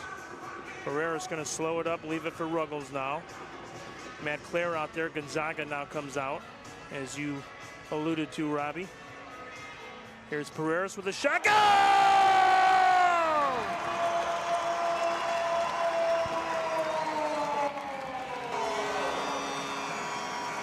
So the Tropics indeed get the power play marker to start the 3rd quarter. Victor Pereiras pulls within 3 points of becoming the Tropics' all-time leading scorer. That's a fantastic ball from Gonzaga across his body. Nice weighted pass, first time finish, bottom right corner for Victor. And again, anytime you need a big goal, you've got to rely on your captain, Victor. He's getting closer and closer to being the all-time leading scorer for the Tropics. What a great finish. Yeah, his 13th of the year. 20 points now on the season for Pereiras, as he also has 7 assists, but a vintage Victor Pereiras strike. Brian, anytime you've got a game that's so close, you've really got to try to capitalize on the power plays and set pieces, and credit to the Tropics, they've capitalized 1 for 1 on the power play. Yeah, and 3 for 3 on the penalty kill. Long ball into Zach Reggett from Teixeira, but those two couldn't quite hook up. Here's now a dangerous counter for San Diego. Parapovic with a shot. That goes well wide. Parapovic taken down, however, and the foul is called. Actually surprised that wasn't a blue card, because it really took the advantage away for the San Diego Sockers in the transition moment. Yeah, that's a pretty scary 2-on-1 when it's Craig Childs and UB Parapovic. Here's Childs on the restart shot, and that's blocked by the wall. And you can see why Childs has a lot of goals. He's on every set piece. He's always looking to shoot. He's a sharp shooter. Can't believe he didn't find enough space there to get that one on frame, but San Diego will once again get a restart. This will be a corner kick to the left of Hugo Silva. Yeah, I don't want to jinx anything, Brian, but the Tropics have been fantastic on their block shots so far in this game. They put their body on the line. Off the boards in front, comes back to Escoto, being watched by Clare, 2 old teammates and friends. Monteleras sticks a foot in there. Clare going to settle things down. Clare across the zone yellow line, still with it at the midfield circle, pushing forward still. On the right side now to Teixeira. Teixeira a little late in pulling the trigger on that one, and Escoto will come back. 2-on-1 if San Diego hurries.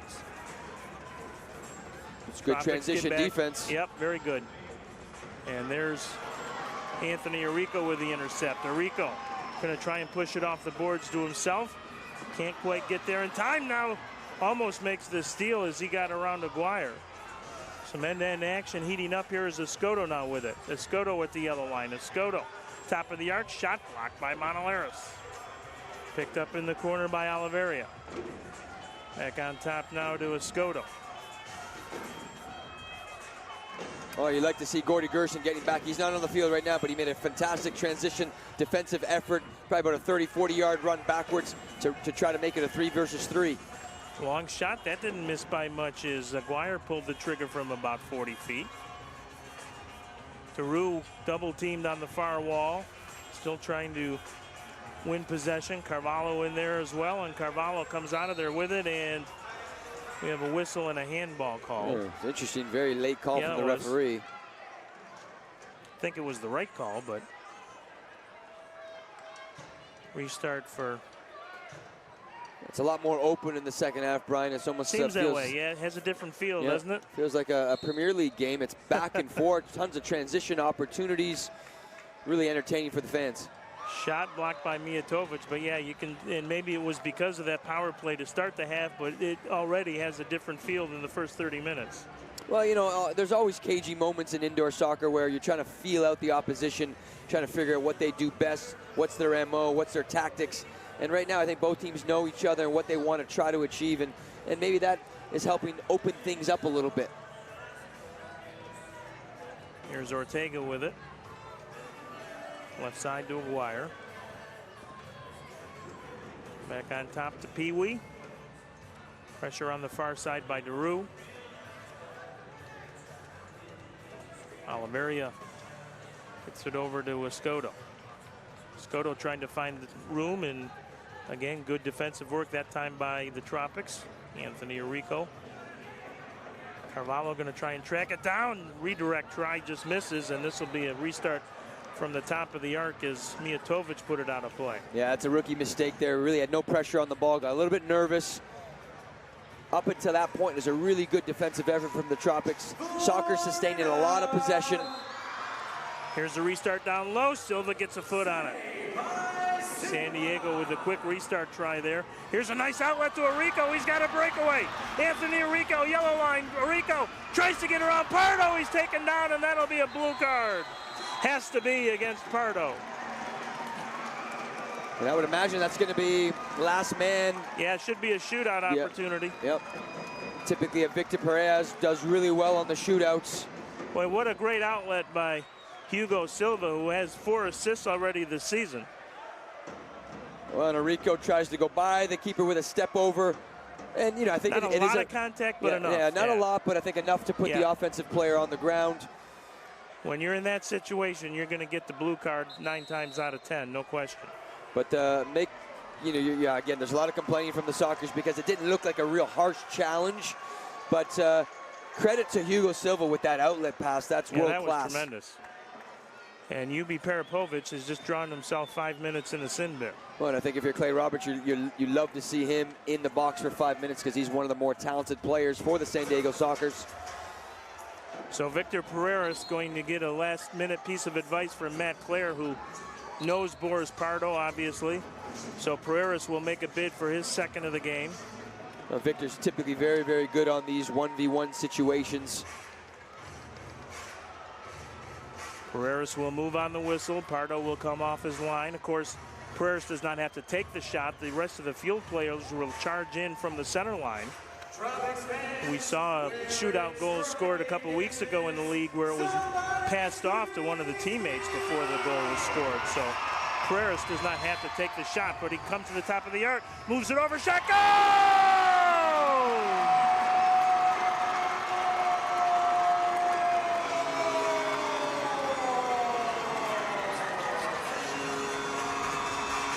So credit Anthony Arrico and Hugo Silva with creating the opportunity, and Victor Pereiras with finishing it off beautifully. Well, that's beautiful. He's very good on the 1v1 penalty shots, and you know, he fakes it to the right, rolls it to his left foot, and he's equally as good going both ways. But you're right, you give credit to Hugo with a fantastic outlet ball. Arrico on the transition moment draws the blue card, and that's a massive goal if you're Clay Roberts in the Tropics.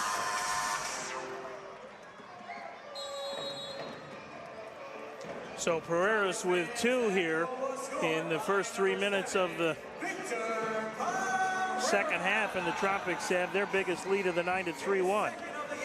Well, and a 2-goal lead in an indoor game with 2 heavyweights is really, really good. It's a good little small cushion, certainly not out of the woodwork, obviously, but that's a good 1v1 move. Top of the box, here's Oliveria, but a good defensive play by Carvalho. Team's leading scorer, 5th in the league in points, and he's out there making a good defensive play at the top of the box. They have not talked enough about the Tropics defense really all season. As good as it's been great here again so far tonight. Fewest goals allowed in the MASL. Yeah, they're getting 5 guys behind the ball. 1v1 defending is very good. Their cover, their help, weak side defense is good, and of course blocking shots for me has been an eye-opener tonight. They've really blocked, maybe 8 or 9 shots that could have led to goals. Here's Oliveria, dangerous moment, shot and a goal. Nice little give and go as Cesar Cerda took the return pass from Oliveria, and there was no defender home that time. And so San Diego gets a big one, and it's 3-2. We said this second half quickly had a different feel to it, and yeah, and you look at, again, a little bit of a defensive miscue from Guilherme. He lost track of his runner. It was a simple ball into the target, and Guilherme lost track of the runner. Good run off the ball from the Sockers, and a really nice composed finish. Yeah, and a big goal for San Diego as the Tropics had come out and really established their momentum here early on. So it's now a 3-2 game. And already more goals in the first 4 minutes and 4 seconds of the half than we saw the entire first half. Tropics hoping perhaps to try and take advantage of some tired San Diego legs. The Sockers playing their 4th game in 6 nights. As Matt Clare directs a little traffic in front of Christian Gutierrez, who is not taking many shifts but is out there tonight. Intercept by Bond. I think overall the entry ball into the target's got to be a little bit better and not as long. So you've got to shorten up your entry ball so it allows runners to get off the target a little bit quicker and sharper. Gerson with some pressure there applied against Ortega. Pardo gets it ahead to Escoto. Yeah, Escoto's got a nice little feel for the game. He's got a good left foot. Very technical on the ball. 10th year in the MASL, or in indoor soccer, I should say. Little turn at the top of the box, tried to hit Ortega. Here comes Gerson. Gerson doesn't have much help. Mijatovic gonna collect it as Gerson went down, got hit in the back. Tripped by Daru and a whistle and a foul. So Gerson gonna head to the bench.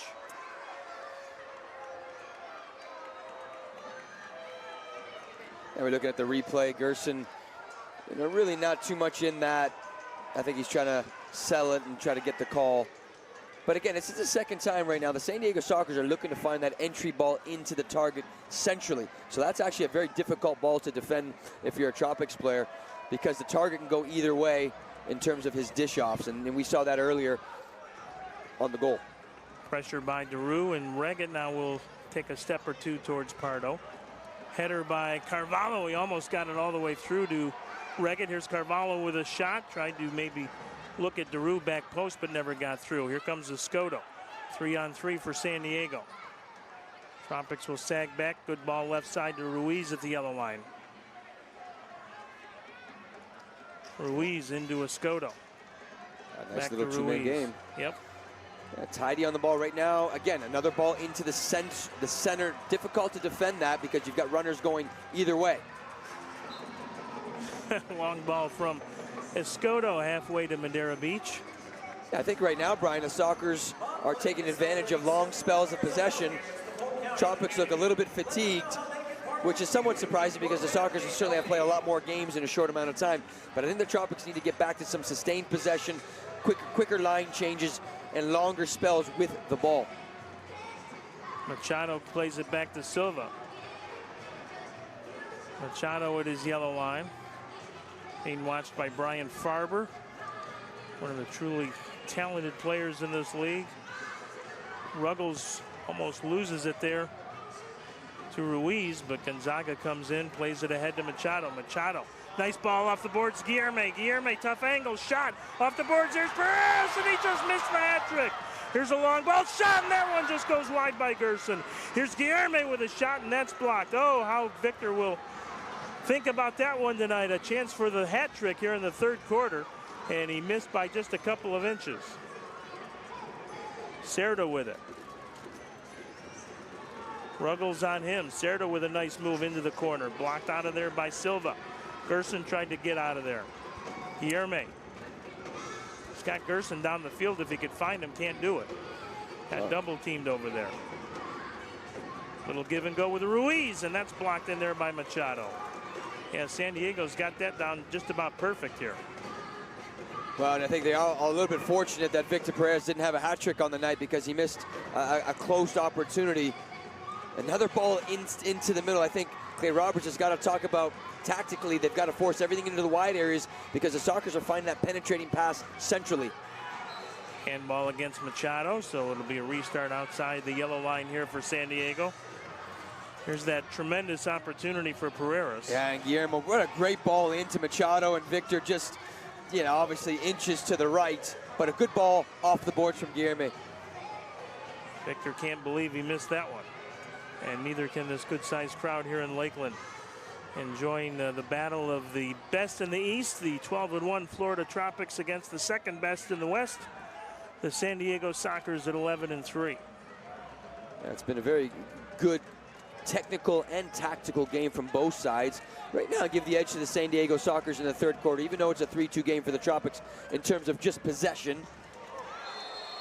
Which, as you know, Brian, possession doesn't win you any game. No, but that last goal certainly kind of put a little water on the Tropics' fire for at least the moment. Escoto gets away from Teixeira. Gerson back out there with some pressure now against Ortega.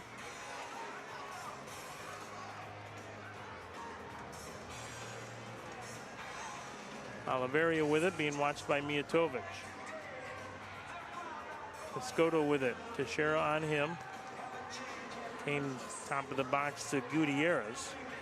Ruggles will settle it here for Florida. Nice clear to Gerson. Gerson with some space down the right side. On the right side, declare shot. Go! Wow. Outside of the boot, Brian. Bending it far post. That's probably got to be one of his best goals of the year. That's very difficult to do, and I think that's why he's celebrating like he is. Not only was it a massive goal, but it's a fantastic finish. Great ball from Gerson. First time finish with the outside of Matt Clare's foot. It really doesn't get better than that. Boy, that was a tremendous effort all the way around, and Clare finishes it off, and you know that one feels good for Matt. The former San Diego Soccer player gets his 12th of the season. Presented by Bond Clinic, this is Florida Tropics Soccer on Great 38. Stay tuned.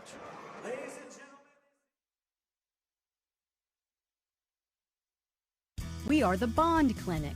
We are your medical services. Comprehensive, personalized, state-of-the-art healthcare designed to serve you and your family. We are community. For over 70 years, the Bond Clinic physicians and our team of specialists deliver expert treatments and outstanding care. With over 90 providers, from pediatrics to diabetic care, lab services to sports medicine, we put your health first. Healthcare excellence in our community. The Bond Clinic.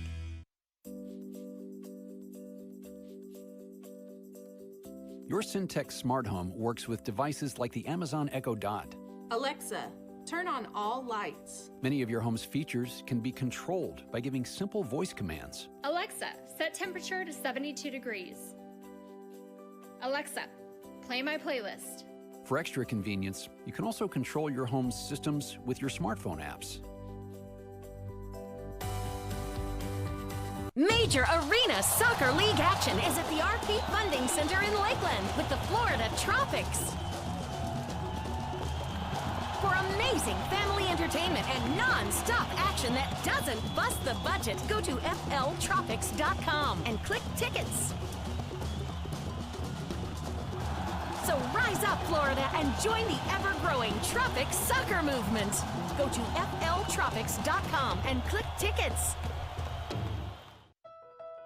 Here's something we've learned in the last 115 years. Energy connects us. In the conversations, the smiles, the interactions we experience every day. Lakeland Electric is proud to power local businesses, ensuring reliable energy for our friends, our families, our future. Lakeland Electric, powered for life. Well, it's gotten a little wild and woolly here in the third quarter as the Tropics get their third of the third quarter and take a 4-2 lead on that beauty by Matt Clare. Yeah, that was a beauty for sure. Outside the boot, top corner. Great transition moment. Gordy Gerson getting his head up, switching the point of attack with the outside of his foot.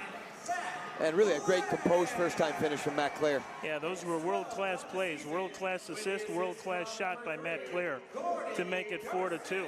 San Diego quickly on the counter. Here's a great opportunity, and it's knocked out of there by Carvalho. Again, a good play by Ricardo defensively. Good step up that time by Monaleris. Monaleris gets it ahead to Carvalho. Carvalho's got Enrico streaking down in front of the goal, and Enrico couldn't quite catch up to that ball by Carvalho. It's a nice back post attempt from Carvalho to Enrico, just inches too far. But I think right now Monaleris is starting to figure out what the San Diego Sockers want to try to do, and they want to try to play the ball into the middle for the entry pass. Yeah, and he just stepped around that player and made that intercept, and it was a good moment for Monaleris for sure. Here's Daru. Plays it back to Ruggles, who will settle things down. Boy, the more the Tropics fans see him play, the more you love Drew Ruggles and understand how important he was to the Milwaukee Wave in their championship season last year. Yeah, he's a glue guy. He pretty much does everything well. He's composed on the ball. He can finish. He's left-footed. He's a veteran. He defends 1v1 well, and he's also a good pressure cover defender for his teammates. And he plays with such a joy. I mean, he just has a passion for the game and plays with fun, and just you can't say enough about what he's meant to the Tropics here, especially over this last month. Here's Guilherme. Tried to lay it off to Gonzaga making a run, but good defensive play by Pino. Long ball towards the Florida end of the field in the direction of Eduardo Velez. Gets it over to Escoto. Escoto, intercept there by Gonzaga. Again, a good play, as you pointed out, Robbie, right to the top of the arc, and Gonzaga had that one smelled out. Herrera's taken down, no foul. Cerda with it. Again, sometimes when you've got teams like the Sockers that are really good in possession, they're all technical on the ball, they move well off the ball, it does take a lot of energy from the defensive team. So the Tropics are defending for long periods of time, and you hope by the fourth quarter, if you're a Sockers fan, that their legs start to fall off. And so the Tropics and Clay Roberts, they've got to figure out a way to keep the ball a little bit longer, get possession, get some line changes, and let the Sockers defend a little bit more. Pino will put that's Pino will put it in play. There's a shot off the boards in front.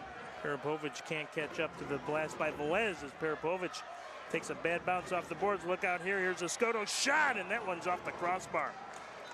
A little bit sloppy by the Tropics there on their own end, and almost gave up their third goal of the game. Yeah, and I think it's sloppy when you are on the field for an extended amount of time. Right. I think Steven Daru's got caught on a little bit long on a line change, and he's not able to get off. And oftentimes when you're dead tired mentally, you start to fade and give away cheap possession. In front, Daru makes the defensive play there. Escoto will keep it in. Ruggles tries to clear it ahead to Claire. Reggett will try and make a play on it. Here's Escoto again, taken away by Claire. Claire gets it ahead. Here's Gordy Gerson with a chance. Gerson at the yellow line, looking for help. Gerson off the boards in front. Claire, goal!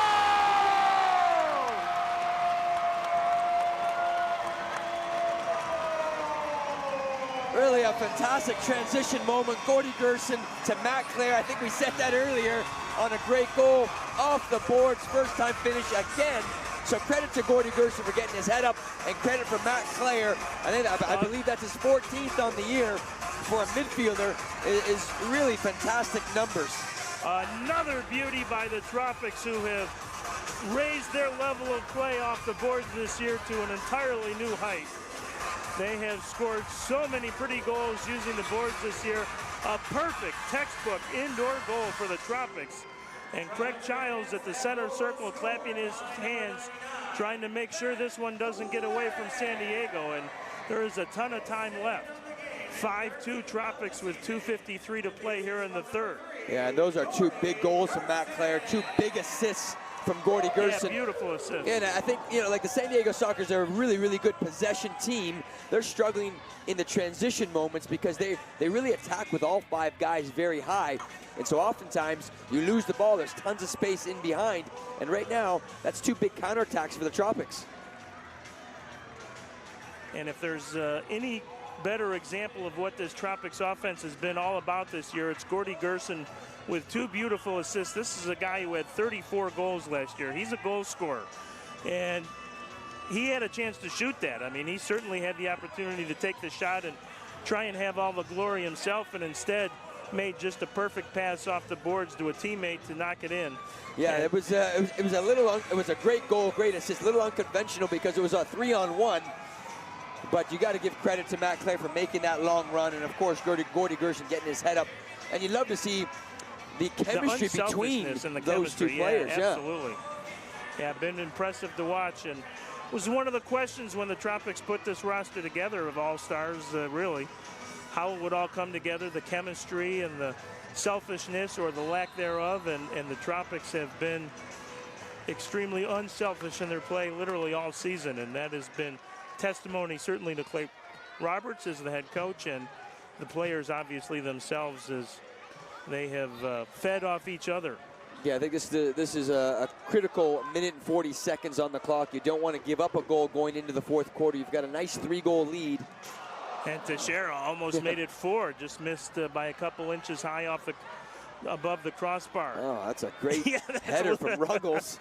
Almost a little dangerous as Silva had to retreat deep into his box to make sure didn't get over his head on the bounce there. Yeah, so composed. Now you're going to find the San Diego Sockers obviously chasing a 3-goal game. They're going to have to start pressing. It's an opportunity for the Tropics to start to break that press and create opportunities in the offensive third. Nice play by Pereiras there to break up that chance for San Diego as Ruggles will play it back to Silva, and here comes Pereiras. Pereiras ahead to Gonzaga. Gonzaga deep in the corner. Watched in there by Contreras, and the carpet comes up.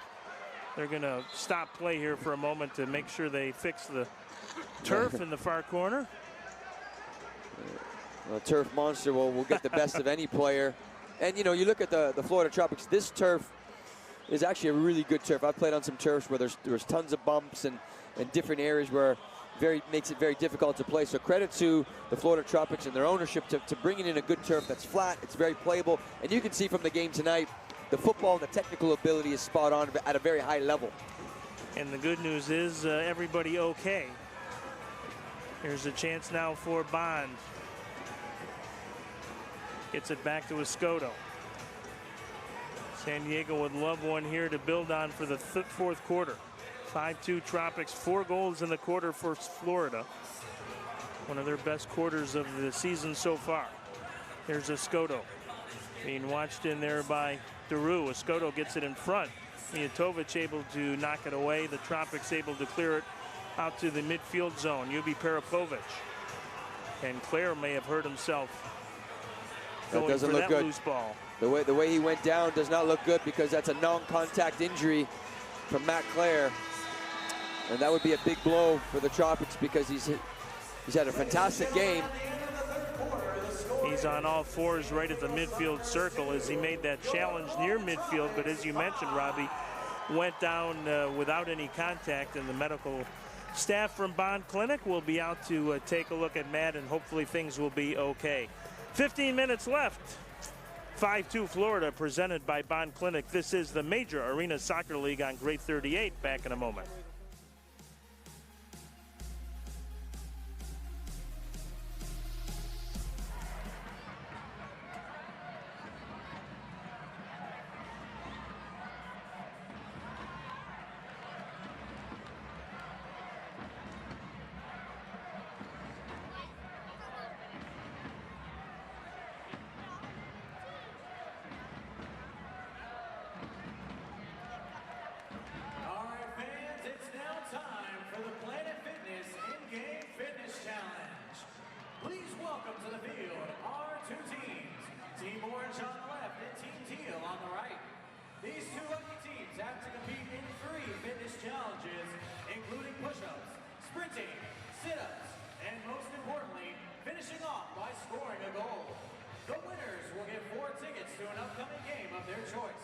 Contestants, are you ready? 1, 2, 3, go! Alrighty guys, make sure you hit all the way down to the ground for those push-ups. Perfect form.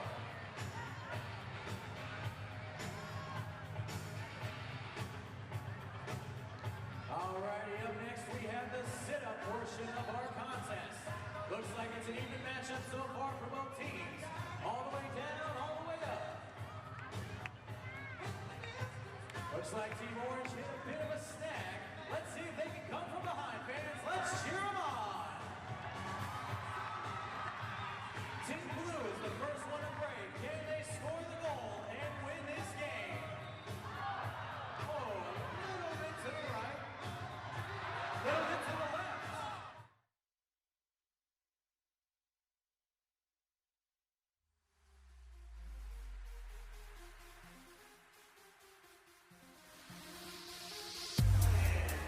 Victor Pereira gets two. The first of his two came just 27 seconds in. Matt Clare gets two. The last of his two came at the 12:09 mark. And let's take a look, Robbie, at what happened to Matt Clare here. You're kind of an innocent-looking play as he went in to make the challenge and then just kind of crumpled. Yeah, I mean, you know, again, any sort of non-contact injury, you're always very worried about because oftentimes, you know, it's in and around that knee area. Whether it's the ACL, MCL, LCL, you know, there's obviously a lot of different ligaments. So fingers crossed, because obviously losing Matt Clare, the most important thing is his health. But in terms of his play on the field, and he's got to be one of the MVPs in terms of the Tropics players offensively. He's got 14 goals on the year, and he's playing in a deeper position as a midfielder. So that's not easy to do. So fingers crossed that he's okay. He did head to the bench and then immediately to the Tropics locker room with some of the medical personnel. So we'll see. He was walking under his own power, but with a limp. And, yeah, that would certainly put a damper on things. Of course, Matt has long been looking forward to this matchup against San Diego, as many Tropics fans have, because of his many years with the Sockers, many great years with the Sockers. And I know the folks in San Diego not happy to see Matt injured on that play as well. Long ball into the San Diego end of the field. Goes out of play, so Boris Pardo will send it ahead. Here comes Ruiz. Carvalho will track it down. Carvalho, nice little ball off the boards to Teixeira. Teixeira's got Carvalho with him and Reggett. Teixeira with a long shot, and that didn't miss by a ton. Step up by Pereiras, but he couldn't control it. Pereiras' second in that third quarter came on the shootout. Next goal could be very large here. Pereiras will play it back to Hugo Silva. Yeah, that's good defensive work from Pereiras. Calmly heads it back into Hugo's hands. And it's about fourth quarter, sustaining some long periods of possession. You know the Sockers are going to press higher now. Can you break that pressure? Find the target forward and maybe close this game out with another 1 or 2 goals. Here's Gerson, nice ball ahead to Daru. Daru in the corner takes a sharp angled shot, and Pardo able to get there. Gerson can't find it as he tried to play it off to himself. Daru with it, he loses it.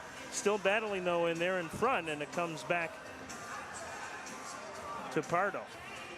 Pardo will just play it off the boards to Machado. Machado gets it over now to Pereiras. And you're absolutely right now, Robbie. Possession, Tropics will take all kinds of it. Yeah. And you got to be disciplined within your possession. So oftentimes players, you know, everyone wants to get a goal or an assist. They want to get on the score sheet, but it's about being disciplined with your line changes. Here's Gerson with it. Gerson, top of the arc shot. Goal!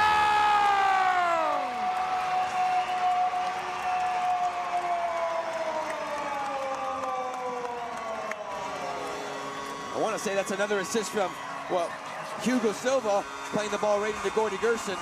Really great finish, top corner. And we all know that Gordy Gerson's a sharp shooter, but that's a big goal. Doesn't even have to touch the ball, just lets it roll past him and finishes top corner. Big 4-goal lead for the Tropics. You might now start thinking, if you're the San Diego Sockers, pulling your keeper and going 6 attacker, even though there is still 13 minutes to go. Well earned and well deserved by Gordy Gerson after 2 pretty and unselfish assists in the third quarter. He gets one of his own here just 2 minutes into the fourth, and the Tropics have extended their lead to 6-2 now. And it was Hugo Silva, Robbie, with the assist, his second assist of the game, I believe. Well, and you know he's very comfortable with the ball at his feet, but the good thing is that he's getting his head up quickly, and he's finding those opportunities and seams going forward. So really in the first half, he had that fantastic through ball, and now in the second half, so credit to him. Look out here as a chance by Bond goes up high out of play. That is now 6 assists this year for Hugo Silva. That's amazing. We're only basically halfway through the season. The halfway point actually came in Dallas last Friday. Of course, 24-game regular season schedule, and then the playoffs, which the Tropics, barring some kind of phenomenal and epic collapse, will make for the first time as Mijatovic is tackled. And finally the whistle goes as Carvalho wanted a quick restart. At this point, there's nothing that you need to do quickly. You just got to sustain Right. possession. And, you know, we talked about it earlier. The Sockers are going to have to start pressing. They're going to have to start figuring out ways to get back into the game. And really, it's 12 minutes to go. There's plenty of time for the Sockers to really get back into this game. Ruggles with it. Ruggles still with it. Off the boards in front. There's Arico, and he can't quite poke it home. Another great individual effort by Drew Ruggles. Wow. Continues to impress here for the Tropics. I think Arico's like, how did I miss that? But I think his foot got caught on the turf monster. And, you know, in terms of Arico, he's had a really nice game tonight, but he's still finding his legs in terms of the fitness. Yep, and he has played his best game back, no question. Here's Reggett. Reggett shot, and that one will go halfway to Frostproof. Here's that last opportunity. Mijatovic let it fly from the corner, and then Ruggles with a very pretty just a effort. perfect ball. Just a perfect ball to Arico. He timed it a little bit wrong, but it's a double pass off the boards from Ruggles. A little bit of contact from Daru on Childs, so they will call that. Yeah, and you can see Childs. This is the first time that I've had the opportunity to see Childs play. And you can tell he is a goal scorer, sharpshooter.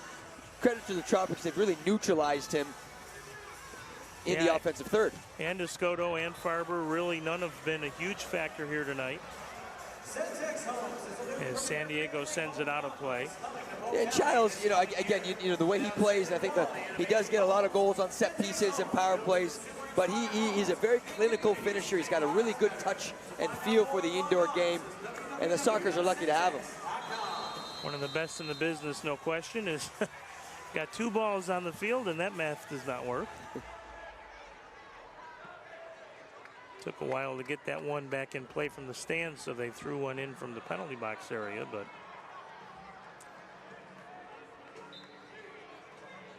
Childs coming in with 15 goals on the season, 8 this week, 2 hat tricks and a 2-goal game. 2 straight 4-point games for Childs, 6 multi-point games in a row, so Tropics have done well to keep him in check. Here's Gerson trying to get around the San Diego defense. Ubi Peripovic does a good job to shut that down, but then Pardo puts it out of play, so a restart here for Florida from the top of the penalty arc. Yeah, and this is one of the things I'd like to see Clay Roberts and the Tropics get a little bit sharper with. They've got some fantastic shooters. Gonzaga got it through the wall, but Pardo made a nice save. Very difficult save as he had to get low to get that one. Pereiras ahead to Gonzaga again. Gonzaga to Ruggles. Ruggles, top of the arc, looks for some space. Had Pereiras and Gonzaga, but decides to pull it back out. Yeah, and I think that's a good veteran play. You're at 11 minutes in the game. You're up 4 goals. Why not keep the ball for long periods of times and get line changes so everyone's fresh and sharp? Yep, no reason to press the issue at this point. You don't want to take your foot off the gas pedal, but yeah, that's a good decision by Ruggles, and he will bring it back now to the yellow line. Shot saved by Pardo. Machado out there now. Gerson at the yellow line. And especially in light of the fact that we almost assuredly will not see Matt Clare back on the floor here this afternoon. So the Tropics already down a man, a forward. Nice little move by Carvalho. Carvalho at the yellow line. Carvalho looking to create some traffic. He's taken down, and that's a whistle, and that's a 2-minute card against that definitely, Ortega. Yeah, a really easy call for the referees. I think Childs got skinned alive earlier, and then I think he was a little bit frustrated with the step overs from Carvalho. Goes in, very clumsy. To me, that looked more like a red card because his cleats were at his kneecap, and you can see Childs is frustrated. He's had a tough night. Yeah, Childs easy call though, Brian. Easy call. Not only draw the blue, but a yellow as well, and he may not be that far away from something else because he is really not happy. And again, one of San Diego's best player, arguably their best player, is now off the floor. Yeah, I think Carvalho kind of made him look a little bit silly, and it's probably more of a retaliation because, as we alluded to earlier, he kind of shook his boots. Velez will come over to the penalty box as well to serve some of the time here. There's a long ball by Ruiz into the Florida end of the field just to kill a little bit of time. So the Tropics get their second power play of the night. They're 1 for 1. But perhaps most impressively, 3 penalty kills in the first half in 3 power play chances for San Diego. And that's probably the talking point of the game, I Brian. think so, yeah.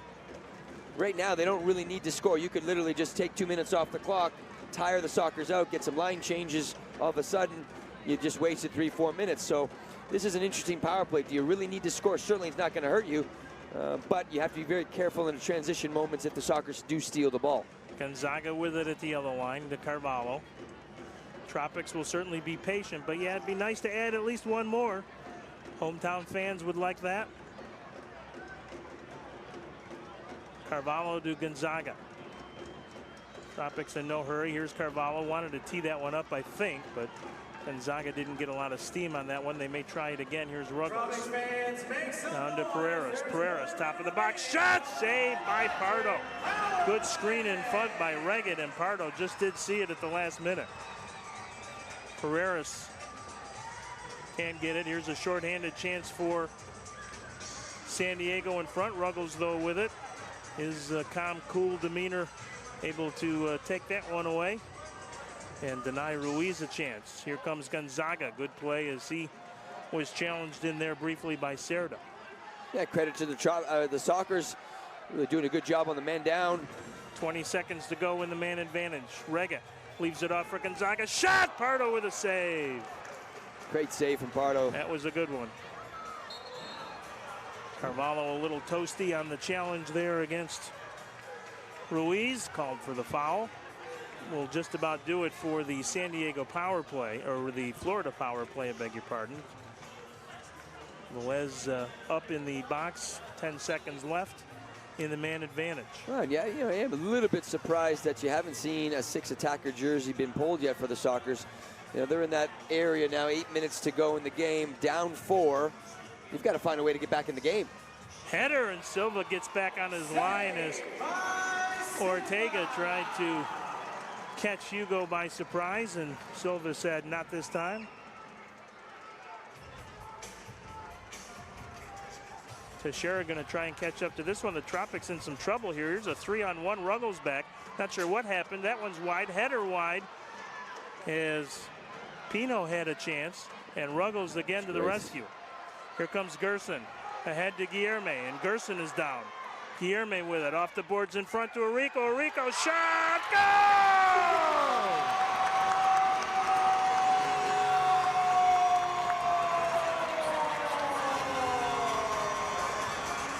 Anthony Arico makes it a 7-2 score as we take another look as Guilherme again, another board pass, and Pardo comes off his line to try and take it away from Arico, who pokes it past Pardo, but and Pardo comes out, way too far, doesn't read the ball off the boards. Good first touch from Arico, and I think he kind of makes amends from his other miscue earlier, and a great first touch, good finish into the ball, into the goal, 7-2 Tropics, but another scary moment, knee injury for Gordy Gerson. He's down.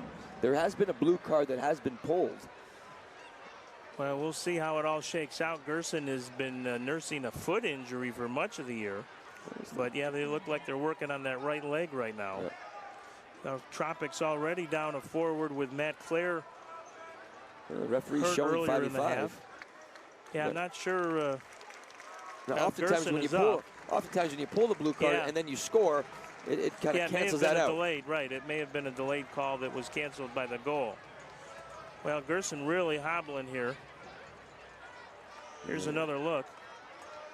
Drags it inside. Nice move to the inside. This was a contact injury.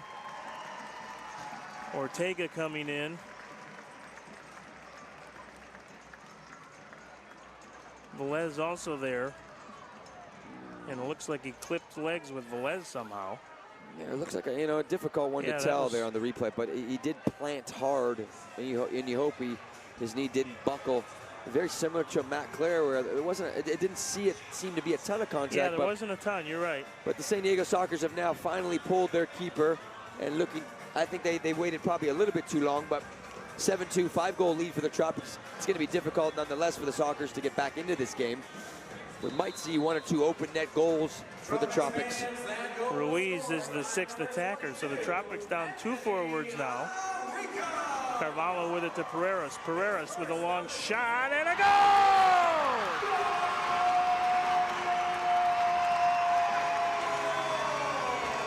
Maybe that's why they didn't pull the keeper too early, right through the legs. Victor Pereiras with a hat trick. Anytime there's a 6 attacker keeper in, you want to shoot as much as possible because obviously you've got a field player in goal that's not used to using his hands. That one from about 60 feet out. And Victor Pereiras, who was denied a hat trick in the 3rd quarter. They got to give credit, Brian, to the Tropics because this game was very even for the most part. And all of a sudden, you look at the score, it's 8-2. Yeah, it's weird. You wouldn't expect the score to be 8-2 because it's been much closer. Back in a moment, this is MASL Soccer on Grade 38. We are the Bond Clinic. We are your medical services. Comprehensive, personalized, state-of-the-art healthcare designed to serve you and your family. We are community. For over 70 years, the Bond Clinic physicians and our team of specialists deliver expert treatments and outstanding care. With over 90 providers, from pediatrics to diabetic care, lab services to sports medicine, we put your health first. Healthcare excellence in our community. The Bond Clinic.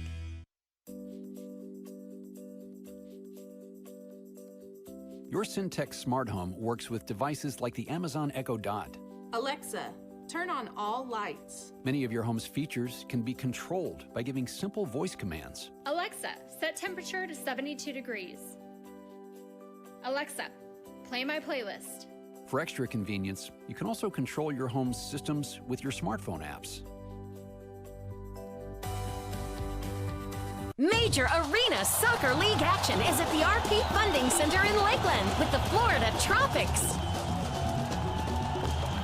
For amazing family entertainment and non-stop action that doesn't bust the budget, go to fltropics.com and click tickets.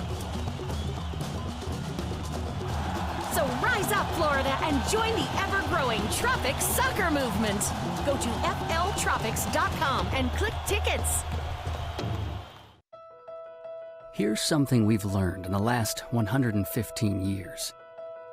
Energy connects us. In the conversations, the smiles, the interactions we experience every day. Lakeland Electric is proud to power local businesses, ensuring reliable energy for our friends, our families, our future.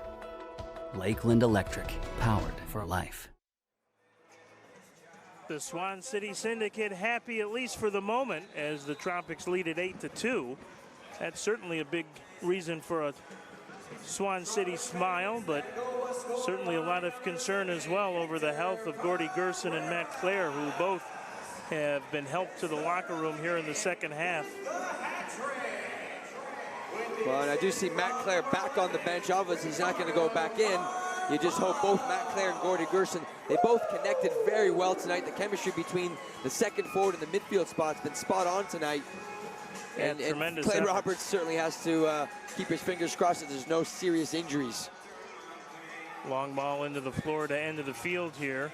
This is Bond making a bid for his 2nd of the night, cleared out of there by Gonzaga. Bond gets it back. Pereiras with the hat trick tonight. Again, moves ever closer to becoming the Tropics' all-time leading scorer. Just a point now behind Ricardo Dieguez. Very good chance that Victor could move into that spot next week. Next Saturday is the Rochester Lancers visit. 5:05 start here. There's a chance at the top of the box, and Silva collects it off the foot of Oliveria. I think the Tropics a little bit confused on building the house at the top there. Didn't know which players were at the top and at the back, but nonetheless, good defensive effort. 6.5 to go here. Yeah, at least good news to see Matt back out on the Tropics bench, but certainly don't expect to see him back out on the floor, and we'll have to let you know during the week how things are shaking out for both Gordy Gerson and Matt Clare. Good news is with Rochester in town next weekend, don't necessarily have to dress your A roster with Rochester struggling this year, but then the night after it's off to Milwaukee. And there's a long shot by Ortega that's halfway to Connorsville. Yeah, you're always worried for the fans in the back because if someone's not watching, they get pelted right in the face. That's Swan City Syndicate. They're soccer people. They know to keep an eye on things. They'll take a header there. Anyway. They'll probably enjoy that. Yeah. But anytime you're defending the 6 attacker, you typically build a house. So you've got one guy at the top, 2 guys wide, and two defenders zoning. And it's just a matter of shifting back and forth and working hard defensively. Taking a look at Matt Clare there on the bench just a moment ago and moving okay. I mean, not soccer okay, but okay. So perhaps a glimmer. Here's Ortega with it. Ortega down to Bond. Ruggles sticks the leg in there and gets it back out to the midfield line. Yeah, you can see all the fans watching this game on TV right now. The Tropics are sitting into their house. They've got 3 up top, 2 at the back, and it's just zoning. They're just shifting together as a unit. Marico making a bid from distance. Ruiz is back. Ortega with it.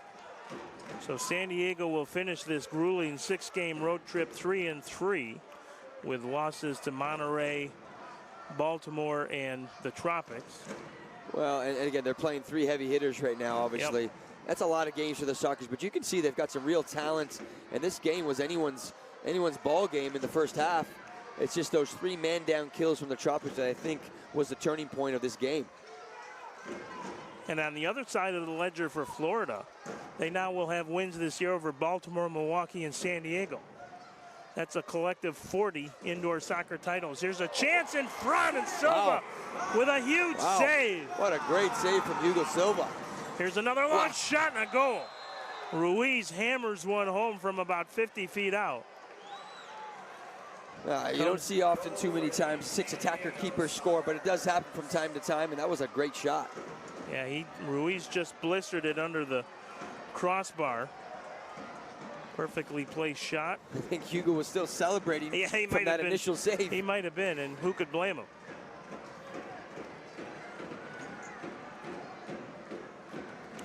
We've talked about it earlier, Brian. You know, anything under 4 goals is always a goal for any of the top teams in the league. And right now, Clay Roberts has to be ecstatic about just giving up 3. And I'm sure they circle 4 on the board every game. Listen, we don't want to give up more than 4 goals a game. And I think right now, of course, they're on cue, doing a great job defensively. Pereira gives it up, and it takes a bad bounce off the boards, or Ortega would have had a good counter chance. Sockers will be more than happy to get back to the left coast tomorrow and a little home cooking. They will have Baltimore at home next Wednesday. That is a juicy matchup. I think San Diego home for their next 3 after this long road trip as Gonzaga is taken down. No whistle. Pino with it. So Ruiz comes up to join the attack now. 3:45 to go. 8-3 Florida. Very steep hill to climb here for San Diego. Pino. Back to Ruiz. Being watched by Guilherme. Good intercept by Ruggles. Ruggles loses it to Alveria. Guilherme goes down, shot and a goal. Cerda makes it an 8-4 game, so don't go away quite yet. 6 attacker 4 is working well for the Sockers. I think right now, the defensive unit, the 6, well, obviously the 5 plus the keeper, the shifting isn't quite quick enough. They're not putting enough pressure on the shooters when they're building their house. Something to work on. You know, I think when you're up by such a big lead, you can sometimes get complacent. Well, and remember the Tropics playing 2 men short as well, so keeping fresh legs out there is always a bit of a challenge as the long ball is played into Mijatovic. And I can tell you too, Brian, when you're playing against a 6 attacker, you don't play the same way offensively. You're just kind of trying to tick off time on the clock as opposed to trying to actually keep possession, make your typical indoor runs, have your line changes. Right. It's very disruptive, and right now the Tropics looked a little bit disruptive.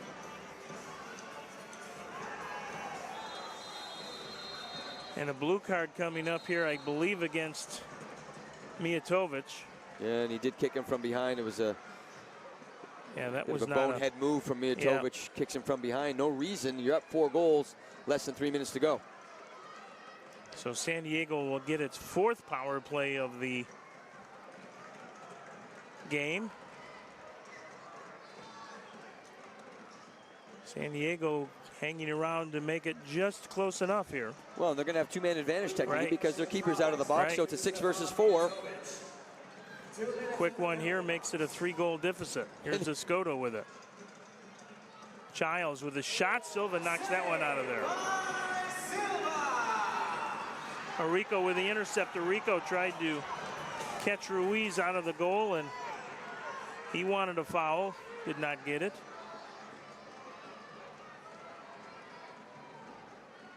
Back to Childs. Ruiz with it at the yellow line.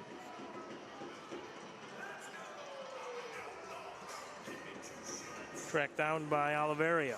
Now Ruiz. In front, Silva will play it nicely off the boards. Look, I think Silva's going to have an opportunity to score in an empty net in one of these situations. Chose to just run some time, which is okay as well. Inside 2 minutes to go. A minute to go in the man advantage. Escoto with it. Tropics have done well not to give up a quick one here. They may give one up, but might be getting a little too late here for San Diego. Yeah, I think you're right, Brian. They've done a great job of just kind of slowing this game down. In front, here's a chance by Childs, and I don't know if Teixeira got there or Silva made the save, but may have been a team effort. That's probably Teixeira's 2nd timely block. That was going in. Great block from Lucas.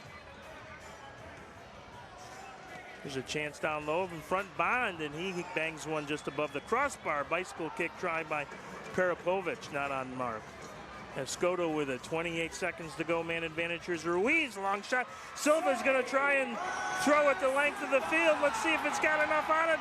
And Ruiz is back, just able to take it off the line. Of course, as the 6th attacker, he's able to use his hands. Yeah, I figured we were gonna see that. It was only a matter of time. Boy, that was close. That'd have been fun.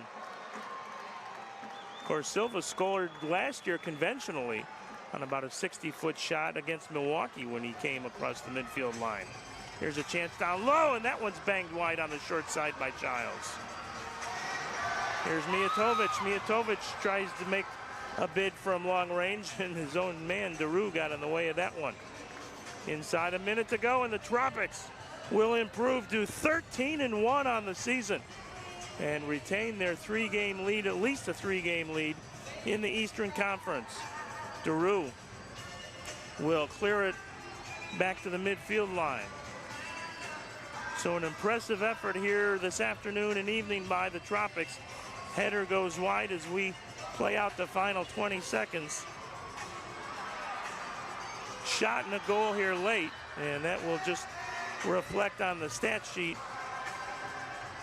Well, that's unfortunate because Drew could have just dumped it in, and you know, Hugo's had such a great night. You don't want to leave your keeper hung out to dry. They're always looking at goals against averages and comparing themselves with the other top keepers in the league. And you know, I think with 10 seconds to go, you know, oftentimes indoor players really want to try to pad the stats, and that's a situation where the Sockers want to get, you know, he wants to get one on the score sheet. Can't blame him, but this game's over. Credit to the Tropics. They played a great game of indoor soccer. Yep, they sure did, and they have earned the win here tonight, no question, and Hugo Silva was a big part of it, even though that stat line will suffer just a little as Silva plays it up to Monaleras, and it's over. A big ovation from this nice RP Funding Center crowd as the Florida Tropics win their 8th in a row. That is continuing a franchise record. And they will be home a week from today against the Rochester Lancers before hitting the road against the Milwaukee Wave. Robbie, some final thoughts. The penalty kill in the first half really set this tone. Yeah, I think that's 4 penalty kills on the day. The only negative is probably 6 attacker against, but other than that, fantastic goals on the night, great transition moments, getting 5 guys behind the ball, a lot of key block shots, and great transition moments from Hugo Silva. Really almost a perfect game for the Sockers. So credit to Clay Roberts. They beat a real good team in San Diego Sockers. We will talk to you next week from the RP Funding Center. Have a great weekend, everybody.